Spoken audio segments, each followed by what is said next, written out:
from the forest somehow.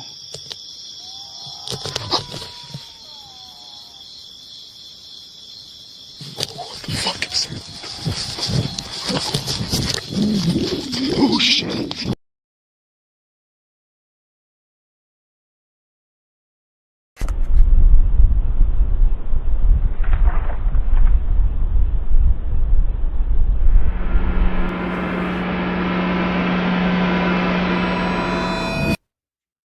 This chilling footage was recorded by a creator you may already know, Franco, the face behind the long-running YouTube channel Franco TV. For almost 7 years, he's captivated his audience with fearless explorations into the unknown. From haunted cemeteries to abandoned asylums and shadowy woods, Franco seeks out the places most would avoid. But on January 29th, 2025, his journey took him to a place far more unsettling. Deep within the wilderness of Argentina, on a deceptively calm evening, he ventured into an area rumored to be cursed. Local folklore speaks of shape-shifting creatures, skinwalkers, that prowl these lands, and some believe disturbing rituals are the only way to keep them at bay. What was supposed to be a solo camping trip quickly turned into something else entirely. Is that amazing or what? Look at that. It looks like 1,000 pictures being taken. And of course the beautiful stars. And yes, I have been searching for UFOs. I haven't seen anything yet. So I've made it out towards the forest line area. Right over here, and I did find something interesting. It was a pathway inside to the forest area. From the forest somehow.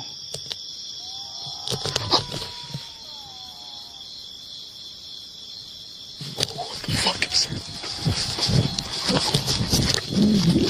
Oh shit.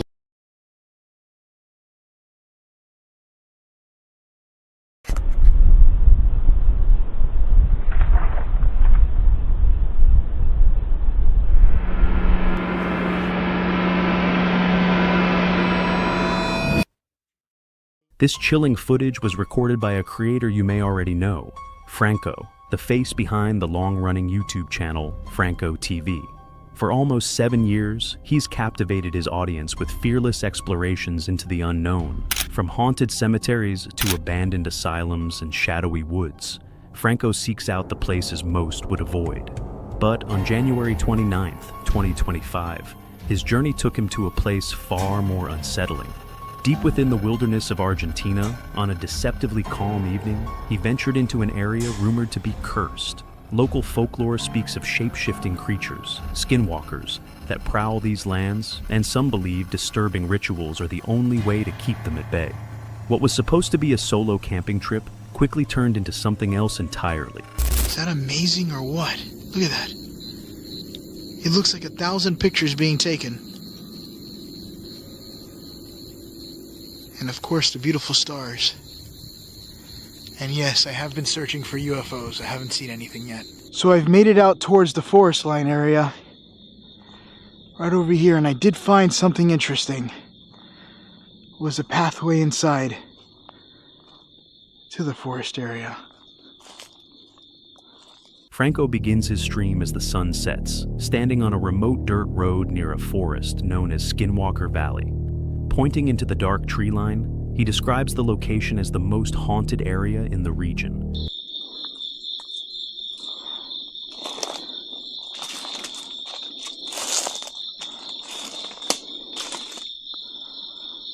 Oh, this is creepy. I hope I'm able to find my way out. He notices a path leading into the woods and begins his descent, flashlight in hand. The forest is oppressive. Every step feels heavier. I'm trying to see if I can hear anything move. I'm not hearing anything.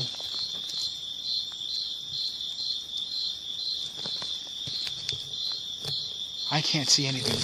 It's completely black for me. Oh my god. Freaking birds. See it?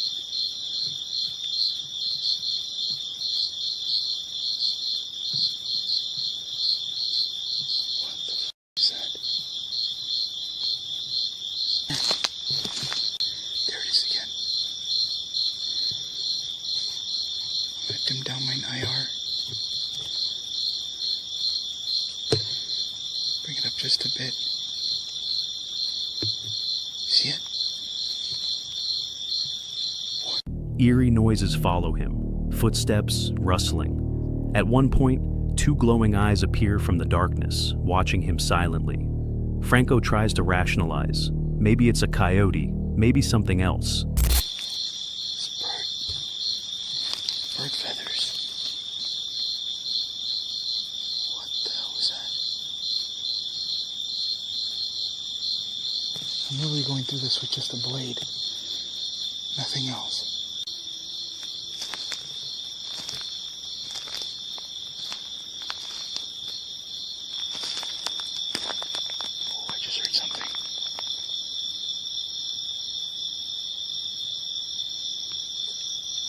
This is absolutely horrifying. This is so stupid.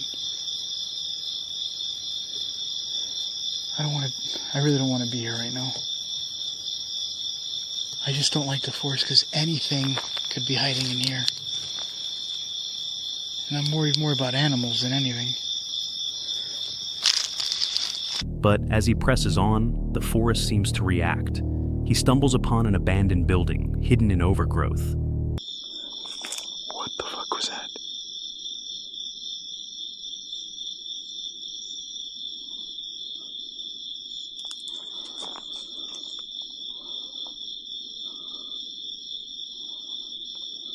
If I see someone, I'm out. I don't mess around when it comes to people. I'm gonna check the sides in case somebody's hiding on the side.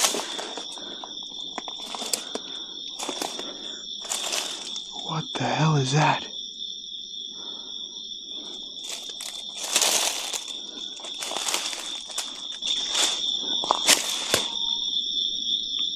What the fuck was that?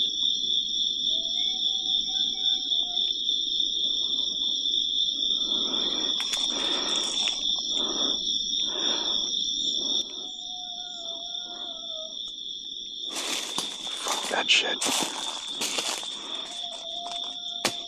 Oh, I don't know where the fuck it's coming from.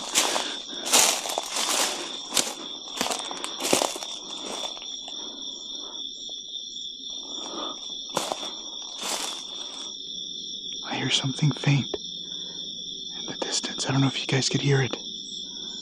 This thing, so that way you guys could hear better. I did hear what just sounded like screaming coming from the outside. May or may not be the reason why I'm hiding inside this place right now. Inside, he hears distant screams. With only a blade for protection, Franco explores cautiously. There seems to be a lot more trails going through here. I can't really tell what direction that sound was coming from. Oh my god. Got things all over me. I just heard a man. What the fuck was that? Listen. Fucking shit.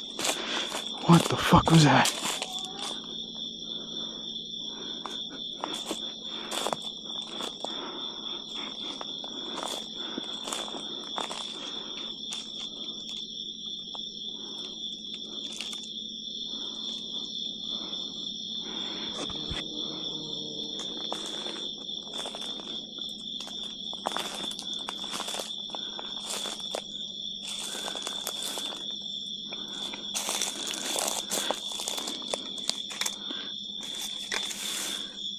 This?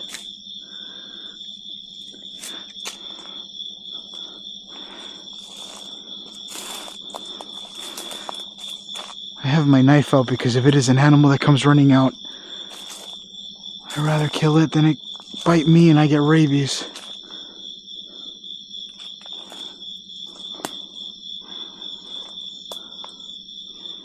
Holy shit.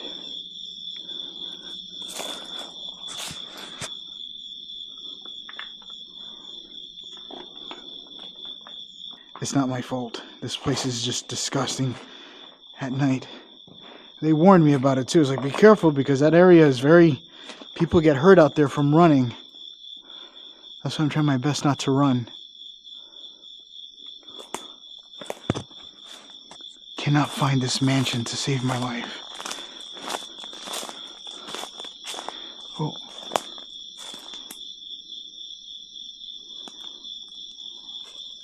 I 100% just saw a pair of eyes again. Right over there in front of me. What the fuck am I hearing? I did see... His flashlight catches more glowing eyes, then deliberate footsteps. Someone, or something, is getting closer. He bolts, running through the pitch-black woods until he reaches safety. Alright, I'm gonna go for a break. So I'm even paranoid to turn my back towards the forest because I heard what sounded like heavy footsteps. I did see what looked like eyes staring at me from further deep inside coming towards the house, and then they were just gone. See, I'm literally just hearing what sounds like movement. What was that? I'm gonna switch to my other camera, my Psionics. Listen. Listen. I don't know what that is. Listen.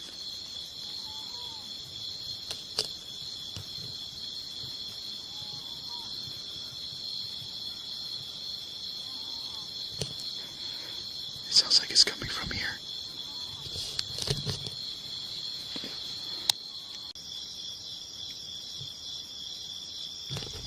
Oh shit.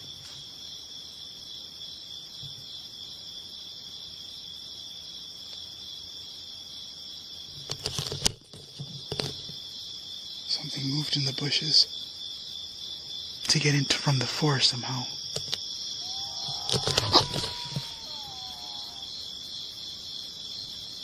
What the fuck is that? Oh shit. But the night isn't over. Franco retreats to his car, drives deeper into the woods, and tries setting up camp elsewhere. But again, he hears voices, conversations, footsteps outside his car.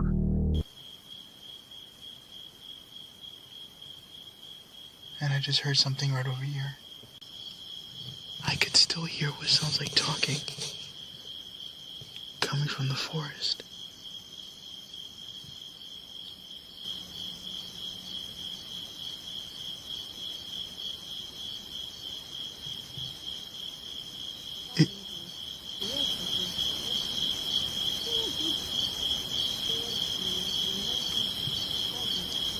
What the is that?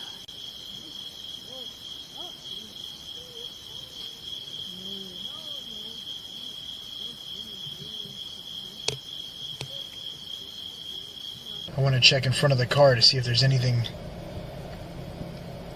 to worry about, but nothing.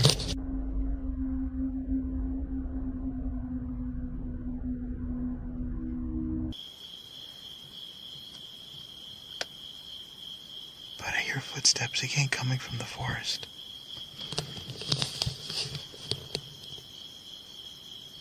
See if you guys could hear it.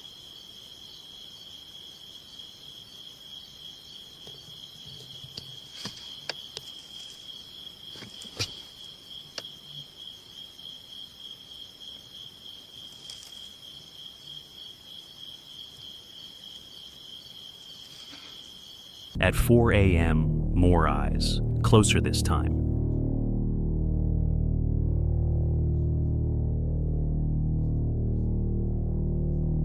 He flees the area for good, shaken and breathless. The forest, and whatever inhabits it, never lets him feel alone. Franco's encounter raises a disturbing possibility. Were the glowing eyes part of an animal encounter, or something far stranger? The recurring voices, the footsteps, and the feeling of being watched all echo common traits found in folklore accounts of skinwalkers. And if these tales hold any truth, then rituals involving animal sacrifice may not just be old myths, but warnings. What do you think Franco encountered that night? Was it an elaborate trick of the mind, or did something ancient and predatory follow him through the trees? Let us know in the comments below. And whatever you do, never camp alone in a place the locals refuse to enter. Next, check out this terrifying solo encounter that left a seasoned hiker questioning reality. Just a quick break. If you felt that chill, please hit subscribe. It keeps the horrors coming. Now, let's get back into it. Meet Sarah, an avid outdoor adventurer who lives life on the road, traveling the country in her Jeep Wrangler with her loyal dog always beside her. Through her YouTube channel, Wandering Jeepsy, she documents her breathtaking travels, offering viewers a glimpse into the raw beauty and unpredictability of van life. On November 25, 2024, she ventured into the remote wilderness of southern Utah in search of a peaceful night under the stars. But what began as another serene solo campout quickly spiraled into something far more disturbing. After hours of driving, Sarah discovered a secluded and seemingly perfect spot to camp. Like she always does, she took a walk through the area before settling in, scanning for signs of wildlife, or worse, other people. I like to walk around when I get to my place that I'm setting up camp at and just scope the area out. Make sure there's no crazy people hiding in the bushes or behind the rocks or wild animals. But I think we're good in this area.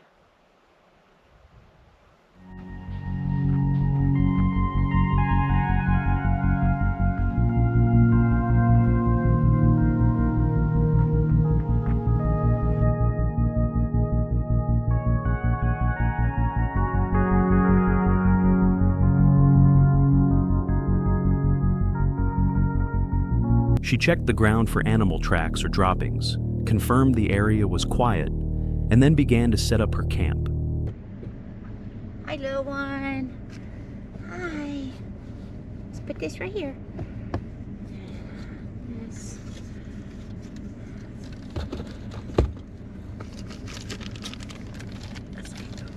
As dusk fell, she brewed tea and relaxed with her dog by her side, enjoying the silence of the wilderness. But soon, that silence was broken.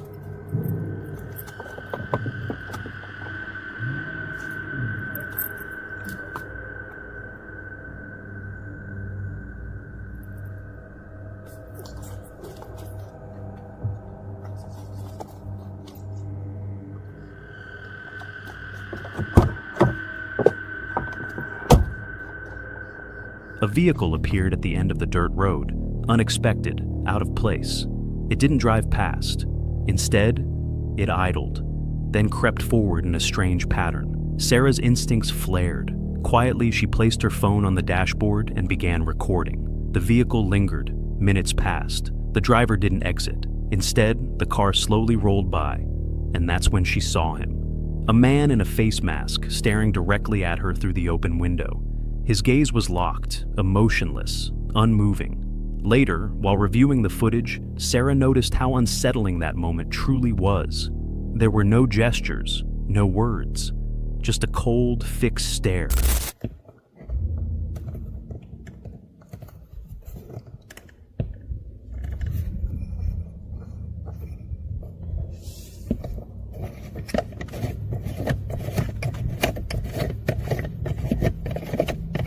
That was enough. She packed up quickly, adrenaline pumping, refusing to take any chances. Within minutes, she was back on the road, shaken but unharmed.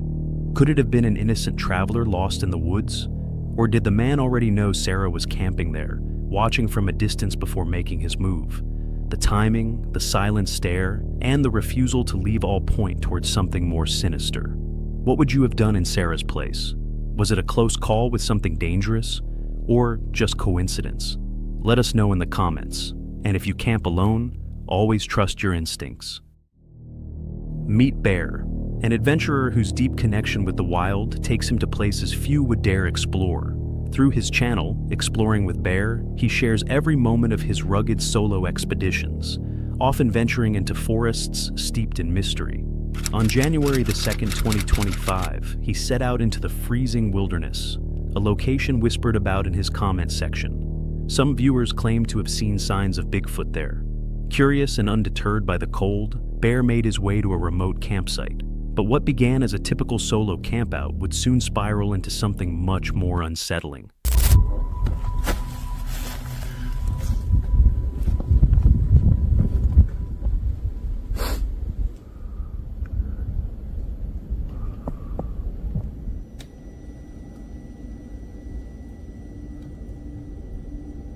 Bear arrived just before nightfall and quickly got a fire going. The fading light painted the trees in shadow as temperatures dropped.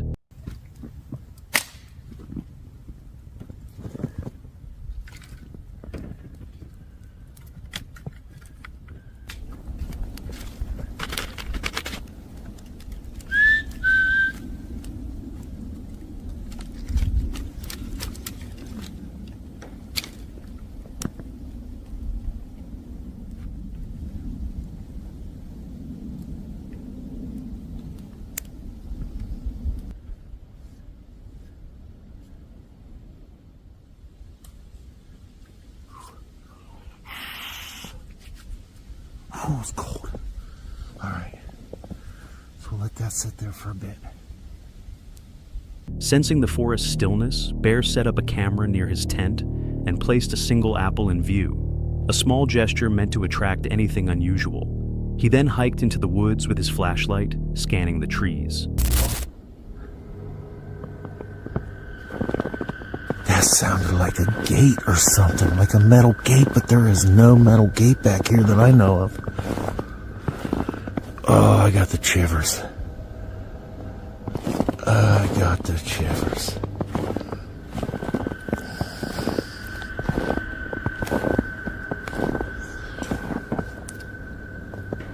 Oh.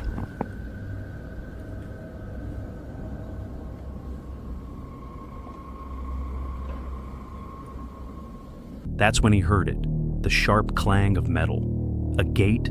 There shouldn't be any gate this deep in the woods. Then came a deep knock, and another. Back at camp, Bear's unattended camera picked up something else.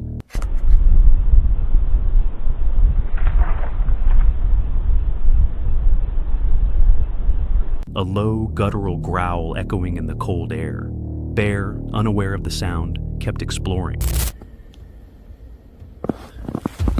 It goes down. Look at all the leaves messed up there. Oh my goodness.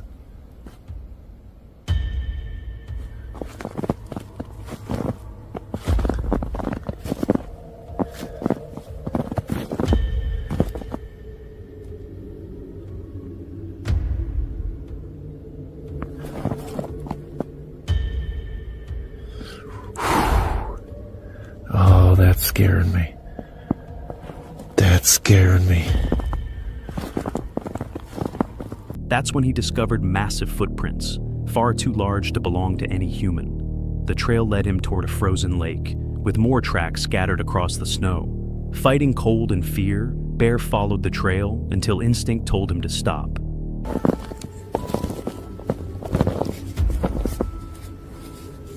Man, my hands feel like they're gonna freaking fall off. All this is slippery.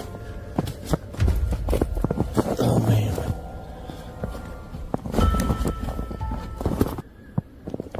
There's more tracks. There's more tracks.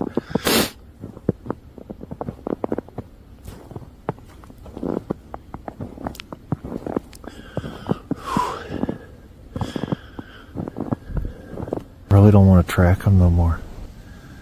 I don't want to know. Whatever it is, it can't be good. I've never had anything good happen. He turned back. Back at camp, the apple remained untouched.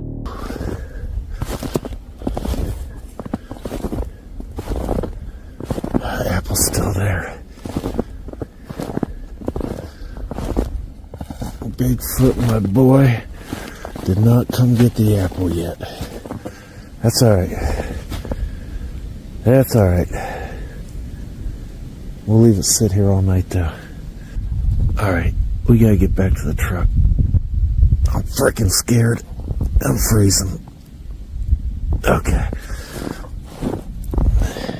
But Bear's nerves were worn thin. He eventually retreated to his truck for warmth, set another camera to roll, and crawled into his sleeping bag. The forest quieted, but sometime in the night, a loud thud struck the truck. Bear slept through it. In the morning, all seemed normal. Could Bear have wandered into Bigfoot territory? Or was something else lurking in the darkness? Something that didn't want him there? What do you think made that sound in the night? Was it just the wind and trees, or something watching from the shadows? Let us know what you believe happened in the comments below. And remember, when the forest goes quiet, it's already too late. Which story stuck with you? And have you ever experienced something strange while camping? Drop your story in the comments. We'd love to hear it.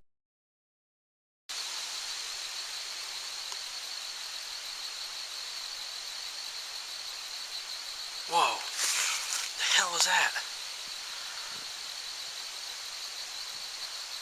Oh shit. I don't know. You speak English? No English. No. Oh, okay. Okay. Come with us.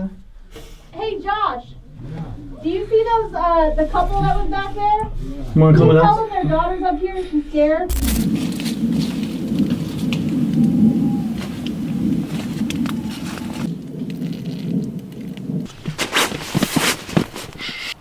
I don't want to turn the light on because I'm pretty convinced there's been a person or persons.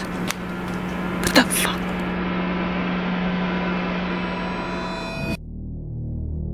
It was a typical May night in Oklahoma, or so it seemed. Chris, the man behind the channel Sooner Sasquatch, is no stranger to the deep woods. But this night would become one of his most unsettling experiences.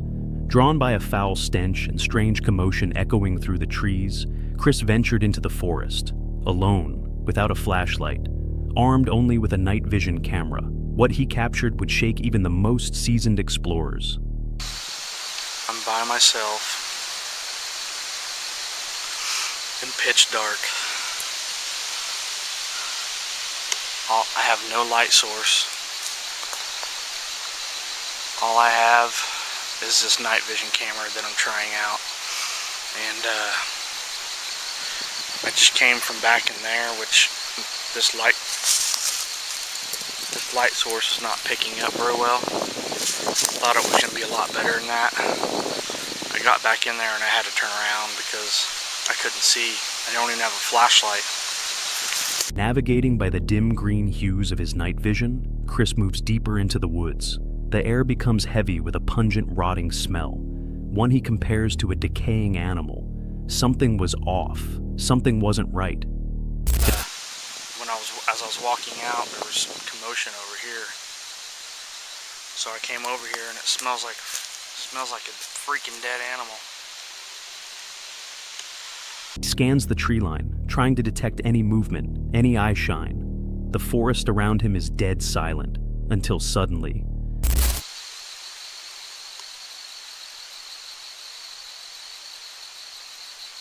Whoa, the hell was that? Oh shit. from behind the brush, a dark figure shifts, barely visible but unmistakably there. The creature recoils, as if it doesn't want to be seen. Instinct kicks in. Chris runs. The camera shakes violently, catching only brief flashes of the forest as he sprints out in fear. Once the video was uploaded, the comments exploded with speculation. Some viewers swore it resembled a cryptid, perhaps Bigfoot or some forest-dwelling beast. Others insisted it was just an animal reacting to the infrared light. But most agreed on one thing. The way the creature reacted wasn't normal. Instead of fleeing like a startled deer, it recoiled, as if it was aware it was being watched. Some claim it was trying to stay hidden, which raises an unsettling question. Why? And then there's the smell. Could it be connected to the creature? Or was something else nearby? Something dead? Chris has never returned to that stretch of woods. He still doesn't know exactly what he saw, and maybe that's for the best. But the footage remains, and so do the questions. So, the next time you catch the scent of something rotting in the middle of the forest, take a moment to ask yourself, is it really just a dead animal? I don't know You if speak they English? No English. No? Oh, okay. Okay, come with us. Meet Josh, a young and fearless YouTuber behind the channel, Exploring with Josh. Known for diving into abandoned buildings and haunted places, his goal is always the same: uncover the hidden, document the unknown. But on August 7th, 2016, he and 3 of his friends, John, Stephen, and Cody, ventured into a place far different from the usual ruins, a massive lava tube called the Ape Cave in Washington state. What began as a casual summer exploration would quickly spiral into something far more eerie. Oh, today we're going to Mount St. Helens. We're going to Ape Cave. Oh god, this looks like some from a horror movie. Yeah, this is and it's really dark. movie too. Lucky we got some lanterns. Well, they do. Oh god. So dark. Yo, Alright. it is darker than I thought, everyone. Jeez. I really feel like I'm gonna Let the guys go first with the light. Yo, I got the lantern. Okay, hold on. The group enters the cave with lanterns, their excitement high. But as they crawl deeper, the mood shifts. The path narrows until two of the friends decide to stop. Josh and Steve continue, crawling on their knees into the cold darkness. Dude, it goes so low. It goes like round, like kneeling. I too? I don't even know if this leads out anywhere. I think it's just the end. We can be crawling all day. Let's find out.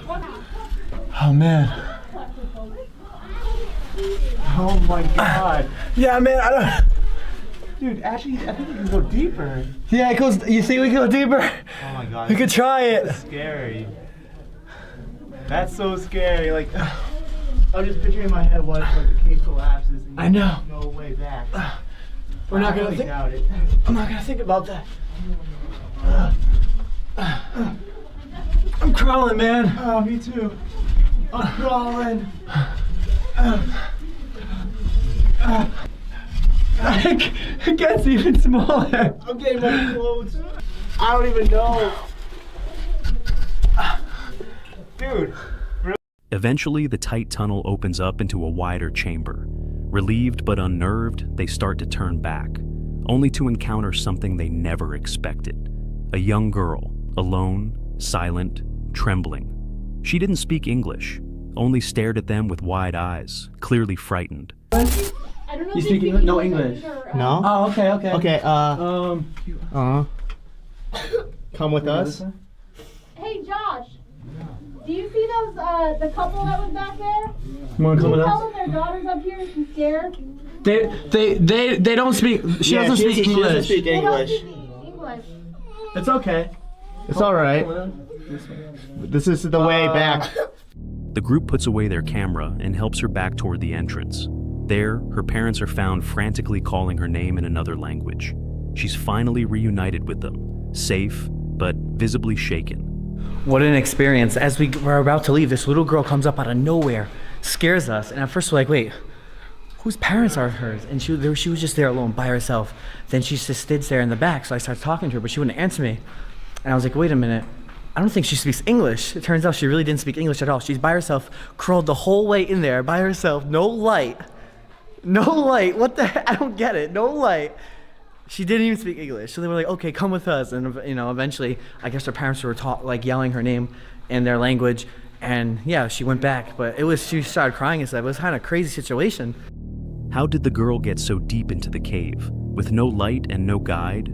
Josh later explained that she had gotten separated from her parents and continued crawling into the depths, unaware of how far she was going. But there are still unanswered questions. Why didn't she call out? Why didn't they hear her earlier?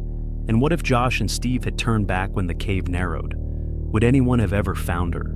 Some viewers believe there's something more to the Ape Cave, a strange presence, a guiding force, or maybe something that lures people deeper.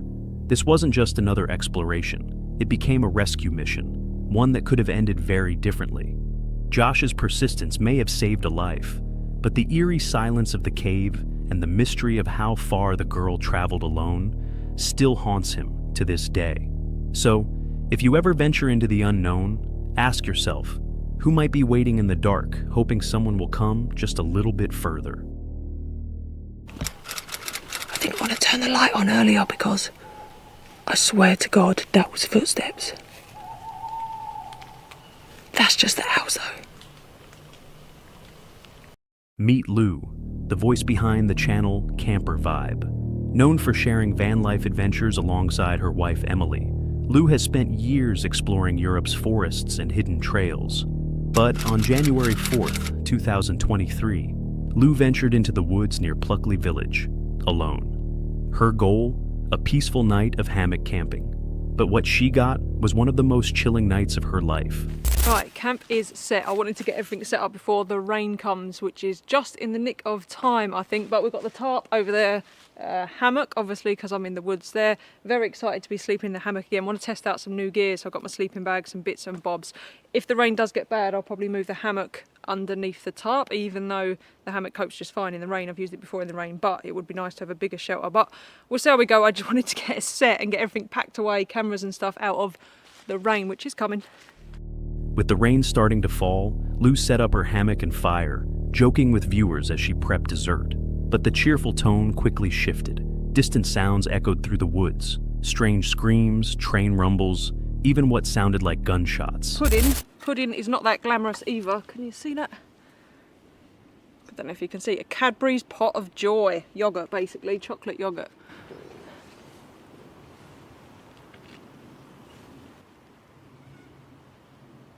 There is a lot of noises in these woods. Where's my spoon?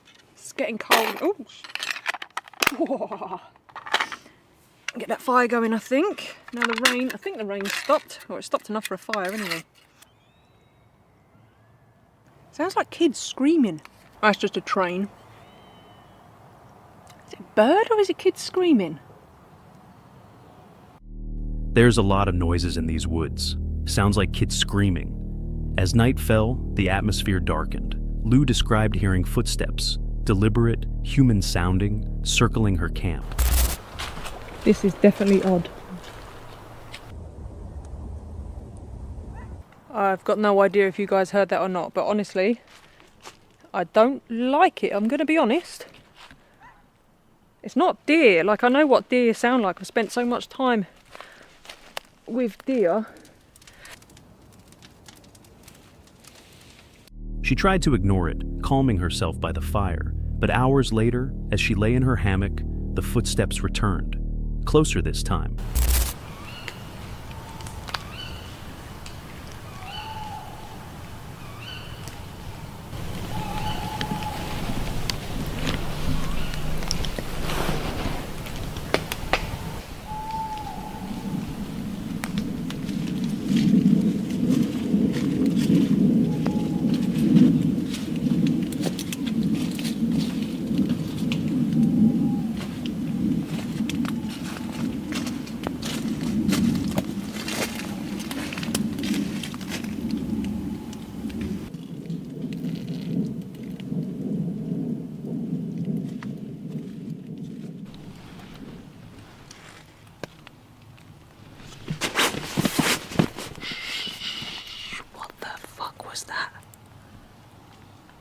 I don't want to turn the light on because I'm pretty convinced there's been a person or persons. What the fuck? I've never wanted the morning to come as much as I do right now. She didn't dare turn on her light, frozen with fear. The steps stopped right next to her. Then silence. Then again, crunching leaves, someone circling. The night dragged on, the terror mounting. Was someone really stalking Lou? She later explained that the location was just a mile from the infamous Screaming Woods, an area steeped in folklore, ghostly figures, disappearances, strange whispers. One tale tells of a decapitated highwayman whose spirit now roams the area. But what Lou encountered felt human. It's not deer. Like, I know what deer sound like. I've spent so much time with deer. Could it have been a lost hiker, a prankster, or something far more sinister? Drawn to the isolation, lurking just outside the glow of the firelight, Lou made it out safely, but the night left its mark. That was the first time at 2 o'clock in the morning. When it happened again at 3 and then again around 3:20, I decided it's definitely not just a lost dog walker at that silly o'clock. So yeah, don't know what it was, but there was definitely someone walking around this tent. It was no way was it a deer or a fox or any kind of mammal. The footprints were all wrong. Safe to say I did not sleep very well at all. So who or what was walking around her hammock in the middle of the night? She may never know, and some mysteries are better left unsolved.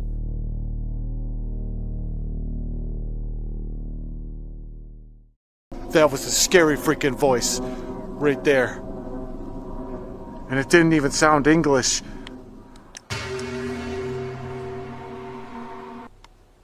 What the hell was that? Oh my god! There she is! Oh my gosh, there's like smoke in the photos. What the hell is that?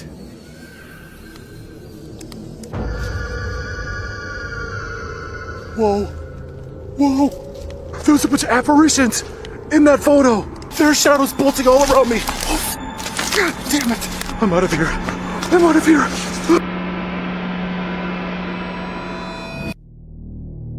On the night of March 21st, 2025, a solo paranormal investigator, recognized as Midwest Ghost Hunter, embarked on an exploration that would leave him deeply unsettled. His ambitious plan was to visit two infamous sites rumored to be intensely haunted: Riverside Cemetery and Iron Hill. However, by the end of the night, documenting paranormal activity would be the least of his concerns. He would find himself fleeing it. The investigation begins at Riverside Cemetery, a vast and dark graveyard, notorious for ghost stories involving a Native American chief and a group of ghostly young girls said to weep during the night. Early into his visit, the investigator hears unnerving footsteps, too precise to be from animals.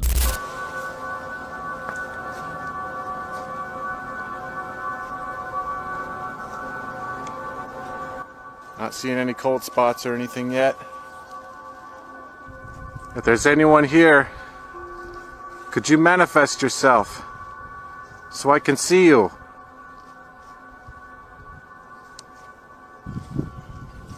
Whoa, whoa. There's something over there.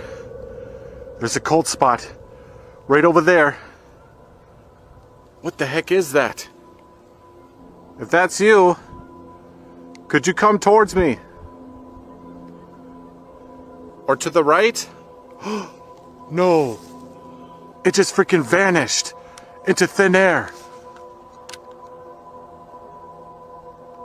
Holy crap. Where the hell did it go? It was just right over here. Is there somebody over here? Using a K2 meter, he seemingly makes contact with multiple spirits, capturing energy spikes and unusual responses. As he roams deeper, he constantly feels an eerie sensation of being watched. Things escalate when he claims to see a figure among the graves, although it remains unclear if his camera caught the moment. I hope you don't mind. I'm gonna follow you, okay? How many spirits haunt this cemetery? Because it seems like there's a lot of them. Holy moly. Look at all these graves that are out here. I just feel like there are people watching me from everywhere. Oh my god, what the fuck? Okay, I swear to God, I just seen someone over there. They were walking through the graves. Holy crap, that sent chills down my spine. I don't think I caught it on camera. The tension increases at a nearby abandoned chapel. Local lore warns that knocking on the chapel door will provoke a response. Is there somebody over here? If so, could you make a sound? It's definitely a gorgeous chapel. I would definitely want to haunt here. I'm gonna try to knock and see if anything knocks back. Alright, here goes.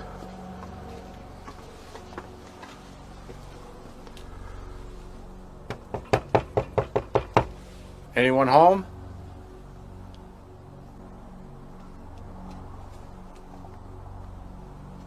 No knocking yet. I'm gonna try it again. A little louder.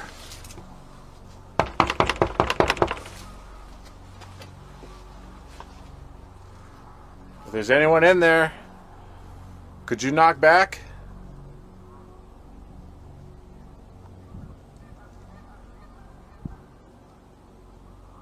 Alright, I'm gonna try one more time. Oh. Whoa. That was a thump. Oh, jeez. That startled the crap out of me. Thank you. After several attempts, a loud thump echoes back, startling him. Peering through the stained glass windows, he witnesses a faint flash of movement and hears subtle noises from within, deepening his fear. Later, at the ritual tree, a site linked to sightings of the Native American spirit, he encounters whispering voices in an unknown language. Pine cones are hurled at him, and at one point, something invisible strikes him. When he notices what appears to be a pair of glowing eyes staring from the darkness, he retreats respectfully, verbally apologizing as he backs away. Voice. No way. Is that the tree? That's the ritual tree. No freaking way.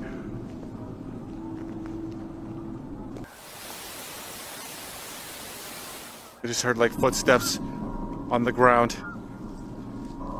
Try to snap some photos. Moly, this is insane. Chief, why do they call this a ritual tree? Whoa. That was a scary freaking voice right there. And it didn't even sound English. There's literally nobody here. I'm at a loss. I'm at a loss for words.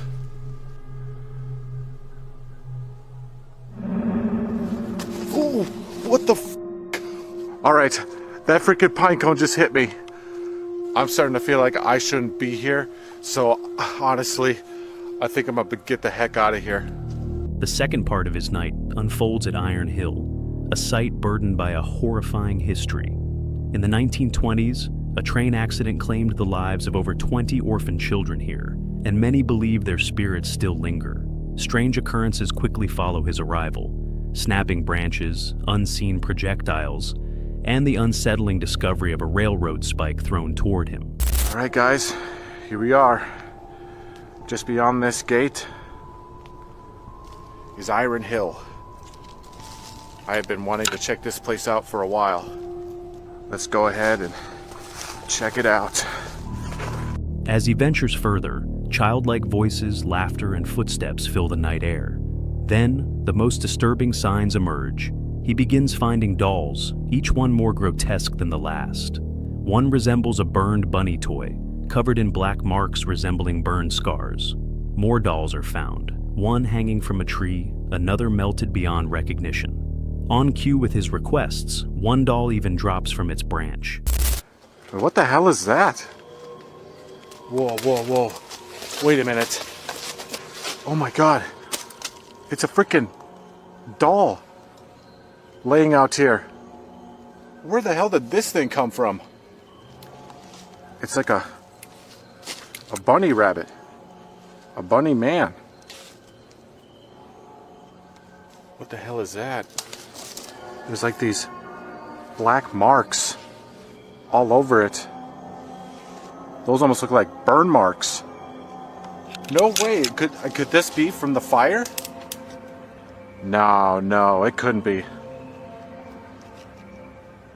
Did you just lead me to this bunny rabbit doll here?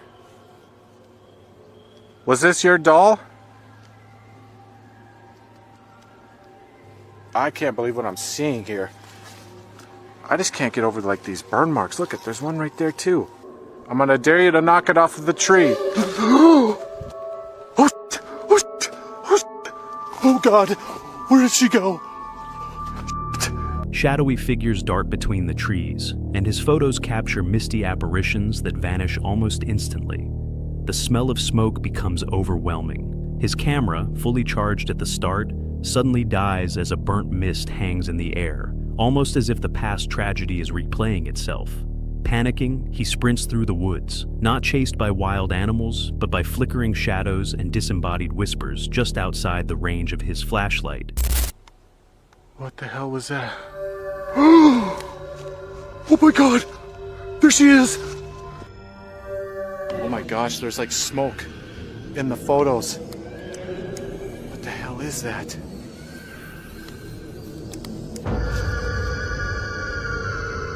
Whoa! Whoa! There was a bunch of apparitions in that photo! There are shadows bolting all around me! Oh, god damn it! I'm out of here! I'm out of here!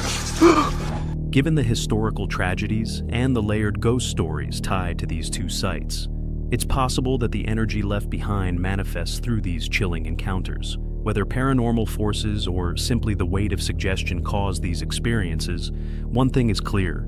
The investigator encountered phenomena that went beyond ordinary explanation. Was this merely an overactive imagination fueled by fear and folklore, or did the spirits of the past truly make their presence known that night? Let us know what you think in the comments below. Just a quick break. If you felt that chill, please hit subscribe. It keeps the horrors coming. Now, let's get back into it.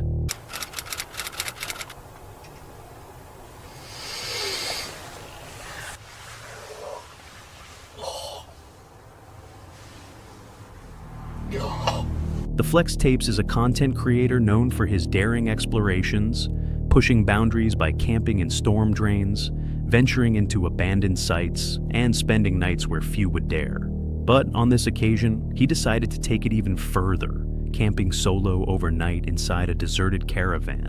What he hadn't anticipated was the growing suspicion that he might not have been entirely alone. Tonight's camping place is an abandoned caravan. Yep. Flex arrived at the caravan just before dusk, carrying his camera and fueled by curiosity. The vehicle itself, though battered, remained mostly intact. The windows were shattered, but the main structure stood firm, and the curtains still hung in place. Scattered personal belongings suggested that someone might have recently used the space. Despite the uneasy feeling hanging in the air, Flex pressed on. He explored the interior, cleared a couch to sleep on, brushing away bags and bits of debris. He set up his camp stove atop an old television, joking about his makeshift arrangement. However, as night fell, the atmosphere shifted. Around 2 a.m., faint sounds began to stir from within the caravan itself. Still half asleep, Flex froze, questioning whether the noises were real or his imagination.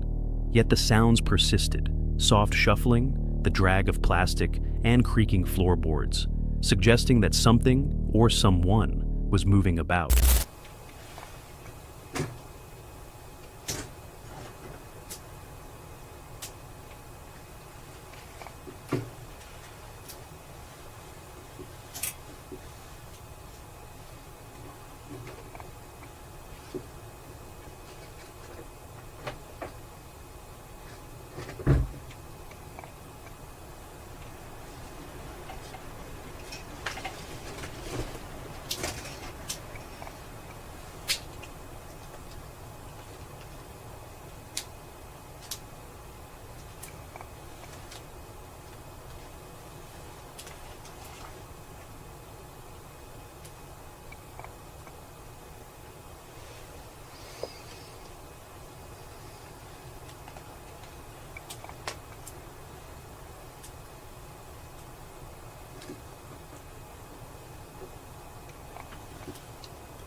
Lying completely still, Flex continued recording, trying to capture whatever might be sharing the space with him. The disturbances came in waves, short bursts of noise followed by tense silence.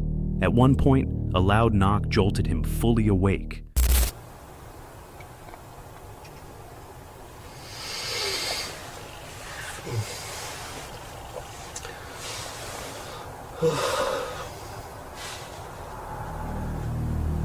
The next morning, he cautiously filmed the surroundings. Everything appeared undisturbed. No broken locks, no missing supplies, no visible footprints.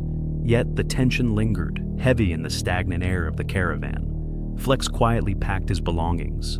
There was no dramatic climax, no clear answer.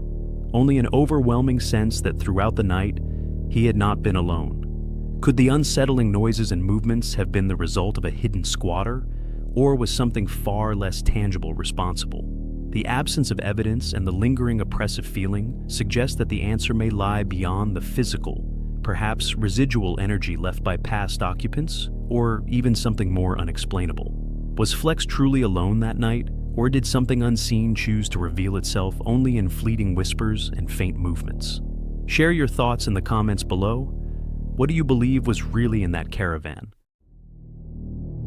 For years, Black Craig has been recognized for his breathtaking hikes, stunning views, and peaceful solo camping adventures throughout the Lake District. Yet, during one particular trip, a wild camp he once thought memorable took a dark and unsettling turn. A story he has only recently decided to share. The day begins much like many of his other adventures, cheerful, scenic, and filled with commentary. Starting just outside Munger's Dale, Craig sets his sights on several Wainwright peaks, including Boscobel Fell, Banner Hill Crags, and finally Southern Fell, a location with an eerie reputation. As the route unfolds, he recalls a past visit to Southern Fell, a trip that began with beautiful conditions, but ended with an encounter so strange that he long debated ever speaking about it. Crossing icy paths under clear skies, a rare break from the usual stormy weather, Craig notes the tranquility around Boscal Tarn, a place favored by wild swimmers. Yet the peace feels temporary. Southern Fell looms ahead, carrying with it an unsettling memory. While approaching Benedict Crags, he pauses to recount an account from Wainwright's writings about the legendary spectral army seen in 1745. Alright, as we move on to the Fell, let me just quickly read you a paragraph from Wainwright's book about the spectral army of Suter Fell. This is no legend. This is the solemn truth, as attested on oath before a magistrate by 26 sober and respected witnesses. These good people assembled on the evening before Midsummer Day, 1745, at a place of vantage in the valley to the east, to test incredulous reports that soldiers and horsemen had been seen marching across the top of Suter Fell. They saw them all right, an unbroken line of quickly moving troops, horses and carriages extending over the full length of the top of Suter, continuously appearing at one end and vanishing at the other, and passing unhesitatingly over steep places that horses and carriages could not possibly negotiate, as the bewildered observers well knew. The procession went on until darkness concealed the marching army. Next morning, the skyline was deserted, and a visit to the summit was made by a party of local worthies, fearful that the expected invasion from over the border had started. This was the year of the 45 rebellion. There was not a trace of the previous night's visitors, not a footprint, not a hoof mark, not a wheel rut in the grass, nothing. There was no doubting the evidence of so many witnesses, and yet it was equally certain that the marching figures had no substance. Scientists and students of the supernatural had no solution to offer. The only explanation ever given was that some kind of mirage had been seen, probably a vaporous reflection of Prince Charlie's rebels, who had that very evening been exercising on the west coast of Scotland. Now that does sound a little bit far-fetched, really, doesn't it? I think I'm going to stick with the idea that they were actually ghosts. It does make you wonder though, doesn't it? You know, all those people saw the same thing, all of sound mind, apparently, and they hadn't been drinking, but you never know. And they all saw that, so yeah, it does make you wonder. It certainly makes me wonder, and it was the reason why I came up here and did that camp on Midsummer's Eve, just to see. And I saw something, not the army, but I saw something. And in a minute, what we'll do is I'm going to have some food now, and we're going to head over to the cairn there where I pitched the tent. I'm just looking at it, I'm freaked out just looking at it now. And I'll run through what happened that night and what I saw, and I'll put it on the screen. You'll see it yourself. Some of you have already seen it, some of you spotted it like, what the hell? But I'll put it back on the screen again so you can see, and I'll do it frame by frame. It's pretty disturbing. But in the meantime, let's eat, let's get out of the wind, and hope and pray that the air ambulance is here for somebody who's fallen, obviously. So there's obviously an injury up there somehow. I just hope and pray that it's not someone on Sharp Edge, but he's just circling round and round, so... Right, this'll do. There's nowhere to sit, I have to stand. I'll see you in a minute. Oh yeah. Death Witch number 1. Oh, that was good. Not feeling well, you know. Definitely coming down with something. As I was eating my butties, I was just sort of looking over that way towards Great Male Fell. Wonderful hill. Actually one of my favourites now. I kind of poo-pooed it for years.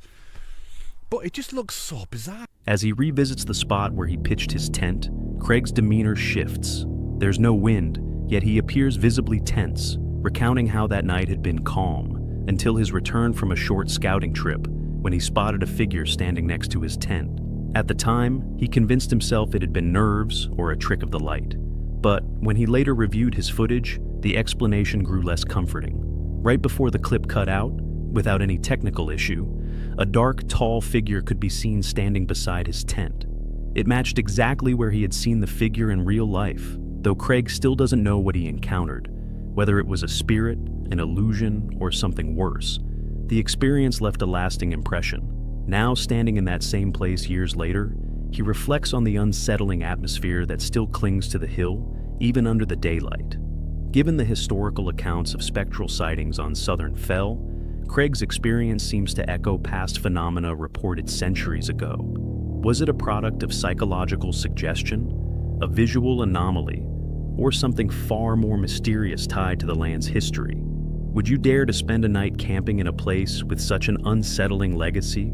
Let us know what you think in the comments. Which story stuck with you? And have you ever experienced something strange while camping? Drop your story in the comments. We'd love to hear it.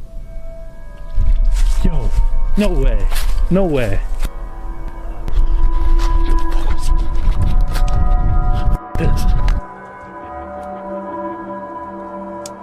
You hear that?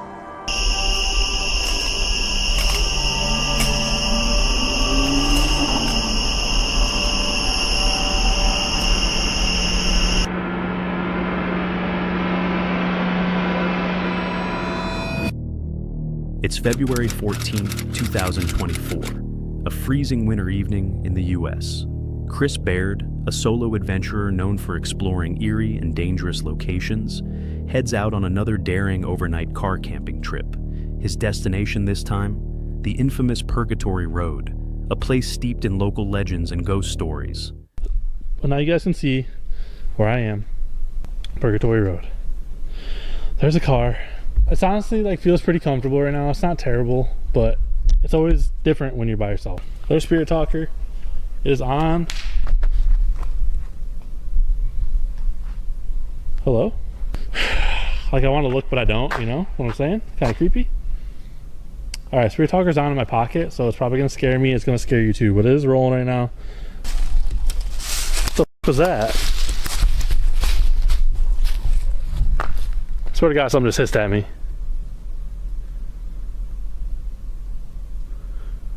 Who just hissed at me? I'm not going down there. Screw that. All right. That was freaky. That was real freaky. Show you guys. I'm not like. It's like a growl hiss or something. Screw it. Let's go on this side. See if there's anything over here.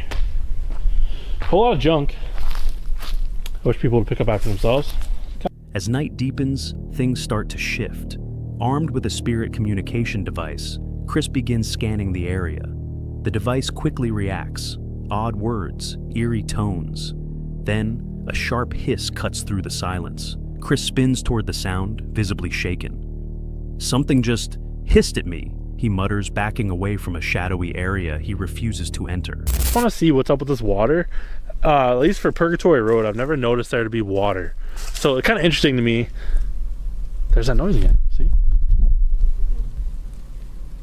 Who's over by the water? This is the second time I've heard you over here. Children are playing. Holy. Are there actually children playing by the water right now? Can you guys come out and show yourselves for me? Make a splash or do something. Yo, no way. No way. Did you guys hear that? That was literally a splash. That could have been a coincidence. Yes, I understand. But that was a splash in the water. If that was one of the children that are playing over here, like chills up my body right now. I appreciate you for doing that. That was really cool. It says don't tell people. It's okay if you guys are out playing by the water. I won't tell anybody.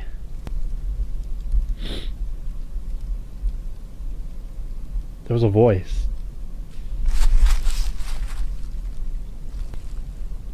Someone just moved over there, but right before that, I swear I just heard a voice, like a disembodied voice. Do you feel comfortable with me? Do you want to come out to the road and talk? You can talk into my camera. There's a little red light. The device continues to respond, and strange noises echo through the trees. But Chris stays put, determined to explore further.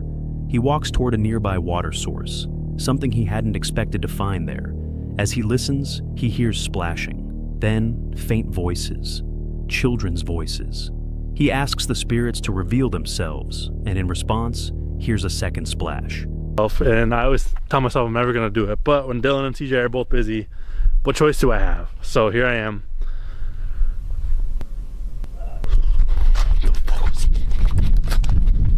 This.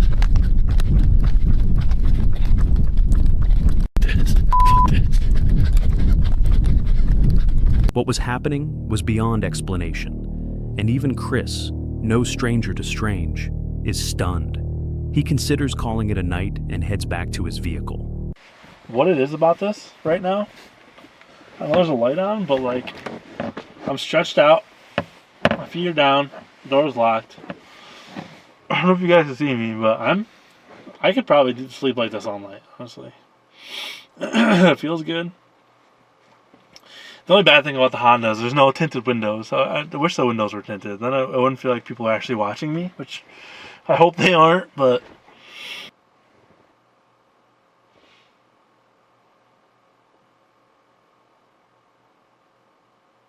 Did you guys hear something?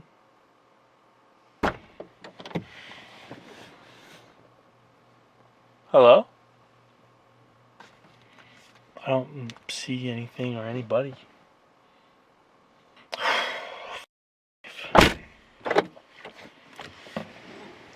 That was nothing, guys. That was nothing. Just gonna go to sleep now. Toodaloo! While sitting inside the car, trying to settle in, he hears footsteps nearby. He looks, but sees nothing. Then a knock, sudden, loud. He brushes it off as coincidence, but his camera records something else entirely.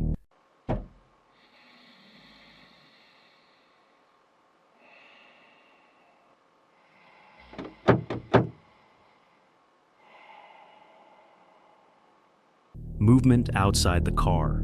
A shadow approaches the vehicle. Door handles jiggle. Someone, or something, is trying to get in.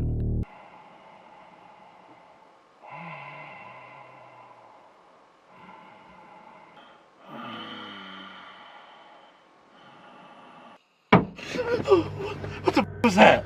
What the f was that? What the f was that? Hello? What the f?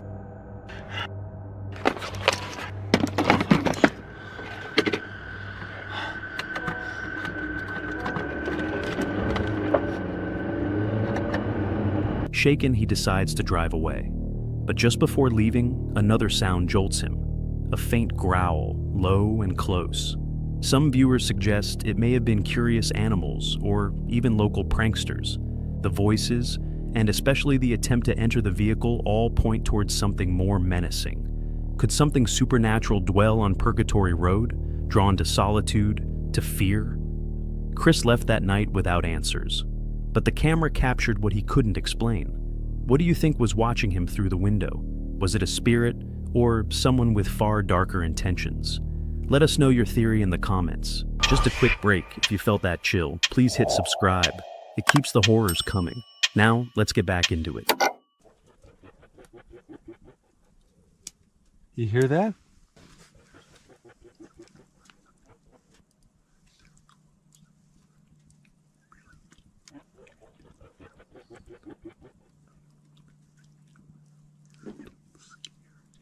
It's March 4th, 2023, a frigid day deep in the Alaskan backcountry. Luke, the man behind the YouTube channel Outdoor Boys, is well known for his wholesome outdoor content, camping trips, fishing, and family adventures in the wild. But on this particular day, the tone of his usual outings would take a darker turn. Accompanied by his 5-year-old son, Jake, Luke sets out for a winter camping experience using a hammock hot tent setup.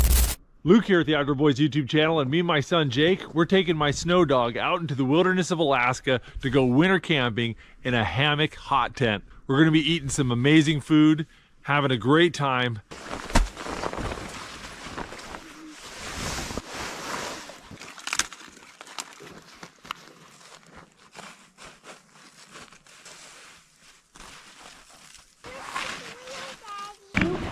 Yeah, come in here.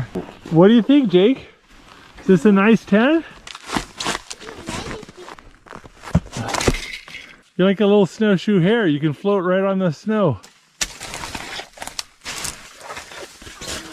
We got a nice bison hide here. Scoot up over here. Oh, you got tucked. Everything goes smoothly at first. They build a fire, set up camp, and take in the stillness of the frozen forest. It's calm, serene, almost too quiet. But as night settles in and the fire crackles low, that silence is suddenly broken. Got the fireplace turned around so I can work on it a bit. You hear that?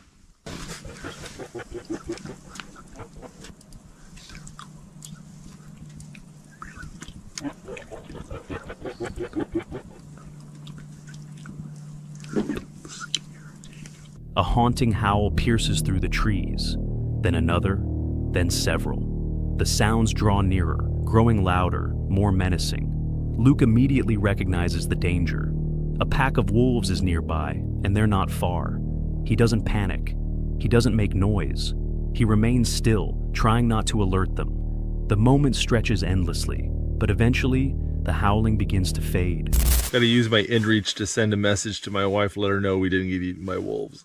They survive the night without a direct confrontation, but the fear doesn't leave with the wolves. It hangs heavy in the frosty air. The next morning, Luke uses his satellite communicator to send a quick message to his wife, letting her know they made it through the night without becoming prey. Though no direct attack occurred, this incident underscores how vulnerable campers can be in true wilderness. Luke's knowledge and calm response likely prevented escalation. But had he panicked, made noise, or left food unsecured, the outcome might have been very different, especially with a child present. Predatory animals like wolves rarely attack humans, but when they do, it often begins exactly like this, late at night, far from help, with no warning other than a sound in the distance. What would have happened if Luke hadn't stayed quiet? What if Jake had woken up crying? This encounter reminds us how thin the line can be between adventure and survival. Think that was disturbing?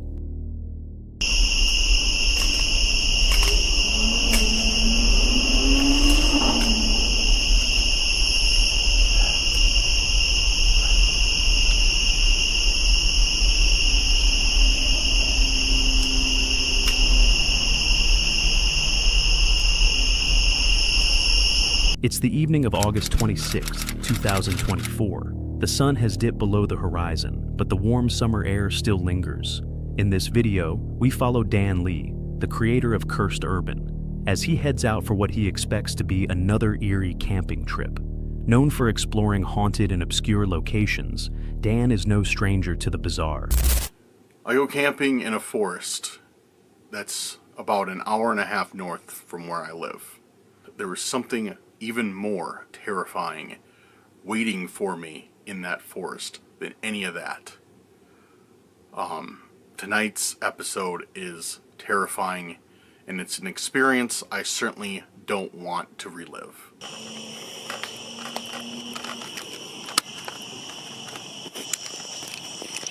I hear gunshots. Dude, that's gunshots. I hear gunshots coming from over there.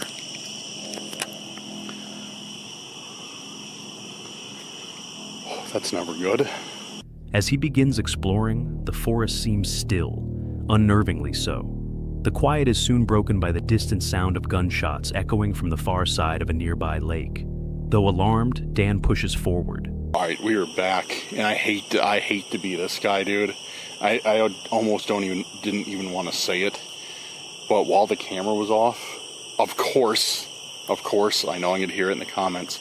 I heard some sort of weird, like, sound coming from that way. It sounded like, I don't know what it sounded like. It's nothing I've ever heard before. Something really weird, like a chattering sound almost. But there's no animal that I know of that makes that sound. All right, we got Spirit Talker on. Let's see if we get some. See if we get anything. There's been.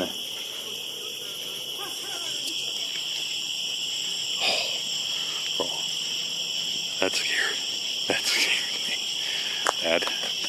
That scared me, dude. There's some hikers on a trail adjacent to mine, and oh, dude, my heart is. Not long after, another sound grabs his attention. This one is harder to place, something unnatural, a sound he struggles to describe. It wasn't an animal, it wasn't familiar. He activates his spirit communication app in hopes of understanding what's around him. Then suddenly, laughter. Unmistakable, human. But it comes from deep within the woods. Oh no, I think I'm going to start heading back the other way towards the campsite. Yeah, I am. Because I don't want to... I know all these people camping can see me for sure with my lights out here, but I don't want to push my luck and get too close to them. I know they're far away, but still. Dan's heart races. He believes there might be other people hiking nearby, but something feels off. He makes the decision to return to camp, not wanting to press his luck any further.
Shut up.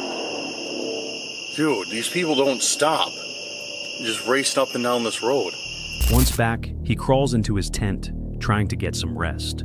The forest remains tense, and so does Dan.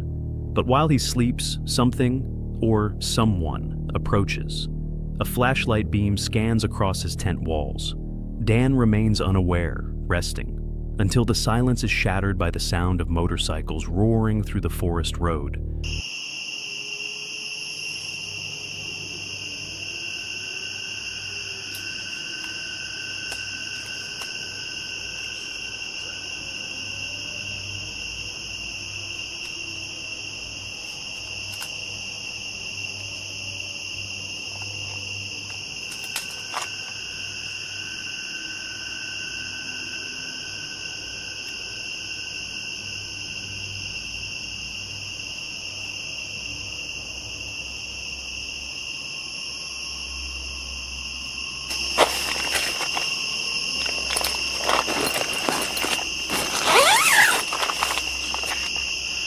That was. I think it was just an animal, but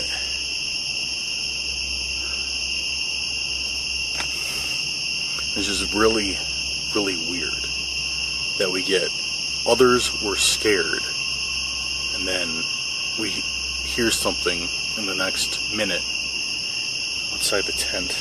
Alright, so what I'm gonna do, I'm going to go review the footage real quick that I took while I was sleeping. He hears something moving just outside the tent. He calls out. No one responds. Looking out, he sees nothing. But the sensation of being watched intensifies. He decides to check the footage recorded during the night. That's when the realization hits. There was someone, or something, near his tent while he was sleeping. Terrified, Dan packs up his gear and leaves the area immediately. Was this just a coincidence of nearby campers and pranksters, or something more sinister? The flashlight, the laughter, the roar of motorcycles at night. It paints a picture of a forest that wasn't entirely empty. Some theorize the area might be used for clandestine gatherings, possibly even rituals, explaining the strange reports Dan referenced. Others believe the experience was paranormal, a haunting triggered by his spirit communication attempts. Dan never returned to that forest. Which story stuck with you? And have you ever experienced something strange while camping? Drop your story in the comments. We'd love to hear it. If this story creeped you out, you need to watch this one next. It's even more disturbing. She's not liking something in that direction over there. That was the way we went through there earlier, and she didn't want to go in front. So all of a sudden, she just sat up, looked at the other side of the shelter, started growling, and then moved over that way. And that's when I followed her. Quite frankly, Yeti, you're kind of freaking me out tonight. Okay? You're kind of freaking me out. Huh. What's going on? What's going on? That's not my track. And that wasn't there yesterday. So this is my track. Right, this is well dodger. Someone's just pulled up right next to me, papping around like a madman. That van's over the way. Don't know what to do, to be honest. Oh man, I'll keep the light low, but damn, that's made me stop shaking a little bit. No way, here we go again, another car. Oh man. Yeah. Looks like this is going to go on all night. Right. I'm going to make a move. Damn it. Could be the same car. Who knows? Oh man. Right. I'm going to set up to leave. Dodging them. Looks like they're reversing back up the driveway. Something's going on here. I'm getting out of here. This is getting a bit sketchy. Don't like this. Smells like someone's like fucking proper like fucking like shit. Whoa! Pull over again. Oh man. But, yeah, let me get the light on.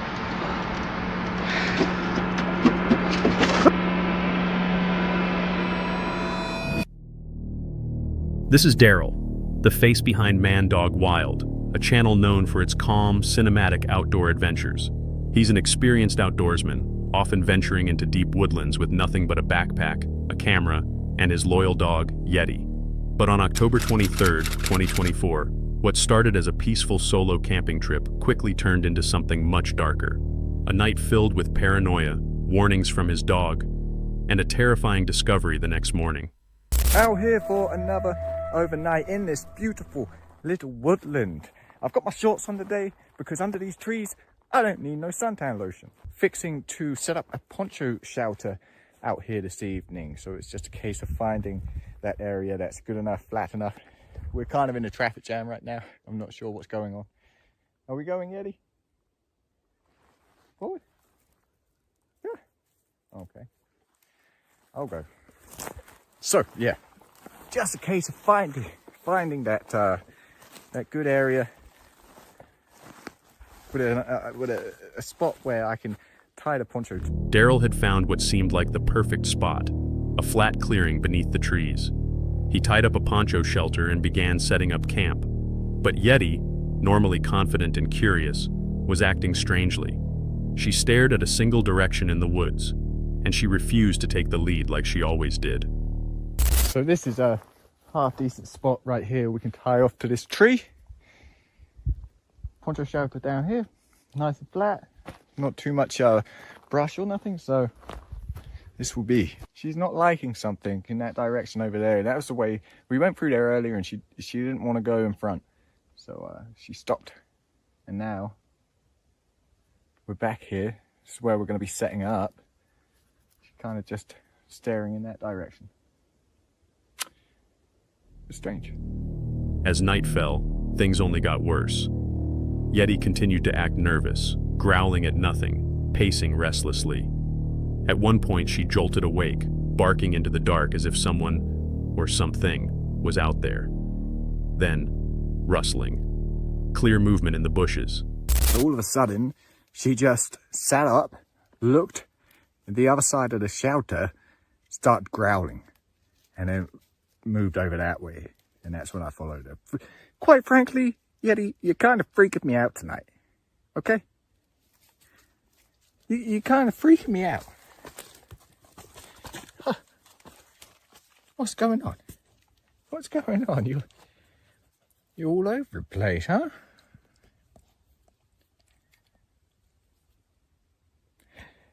Kind of gather that she's not too fond of this place, huh?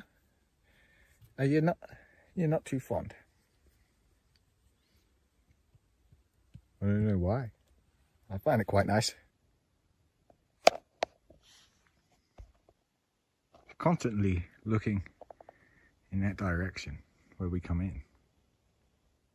Yes? Where are you?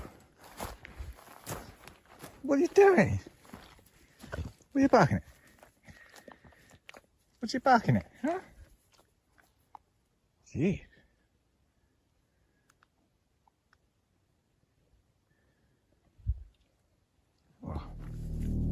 Daryl, someone who doesn't spook easily, felt the hairs on his neck stand up. Not wanting to panic, he called it an early night, hoping everything would make sense in the morning.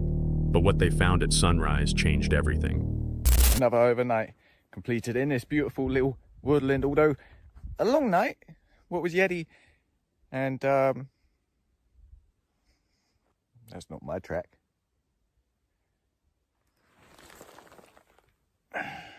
And that wasn't there yesterday. So this is my track. This is not my track. See the different treads. Is there better ones?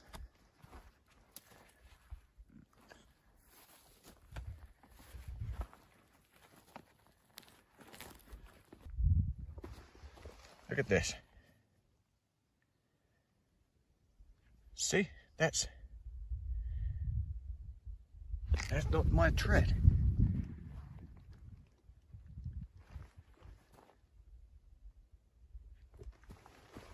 And that's fresh. And I wasn't there yesterday because I always look for tracks on the way in to see who's been around. No one's been around. So that wasn't there yesterday. Fresh, unfamiliar footprints, just feet away from his shelter. Yeti's behavior throughout the night had been a warning. She had fixated on that spot, barked, growled, refused to relax. Dogs sense what we don't, and this time she knew something was nearby. Some believe it may have been a hiker or poacher, but the placement of the footprints, directly next to the tent, suggests something more sinister. No one approached during the day. The trail was clear when Daryl arrived. So who walked into camp while they slept? Could it have been someone watching or waiting? Daryl left the woods shaken. He had no intentions of returning anytime soon. The fear didn't come from what he saw, but from what he didn't. So the next time you're camping in a secluded forest and your dog starts acting strange, don't ignore it. They might be trying to tell you something is already there, watching. Just a quick break. If you felt that chill, please hit subscribe. It keeps the horrors coming. Now, let's get back into it. Right, this is well dodger. Someone's just pulled up right next to me, pupping around like a madman. That van's over the way. Don't know what to do, to be honest. Oh man, I'll keep the light low, but damn, that's made me start shaking a little bit. No way, here we go again, another car. Oh man.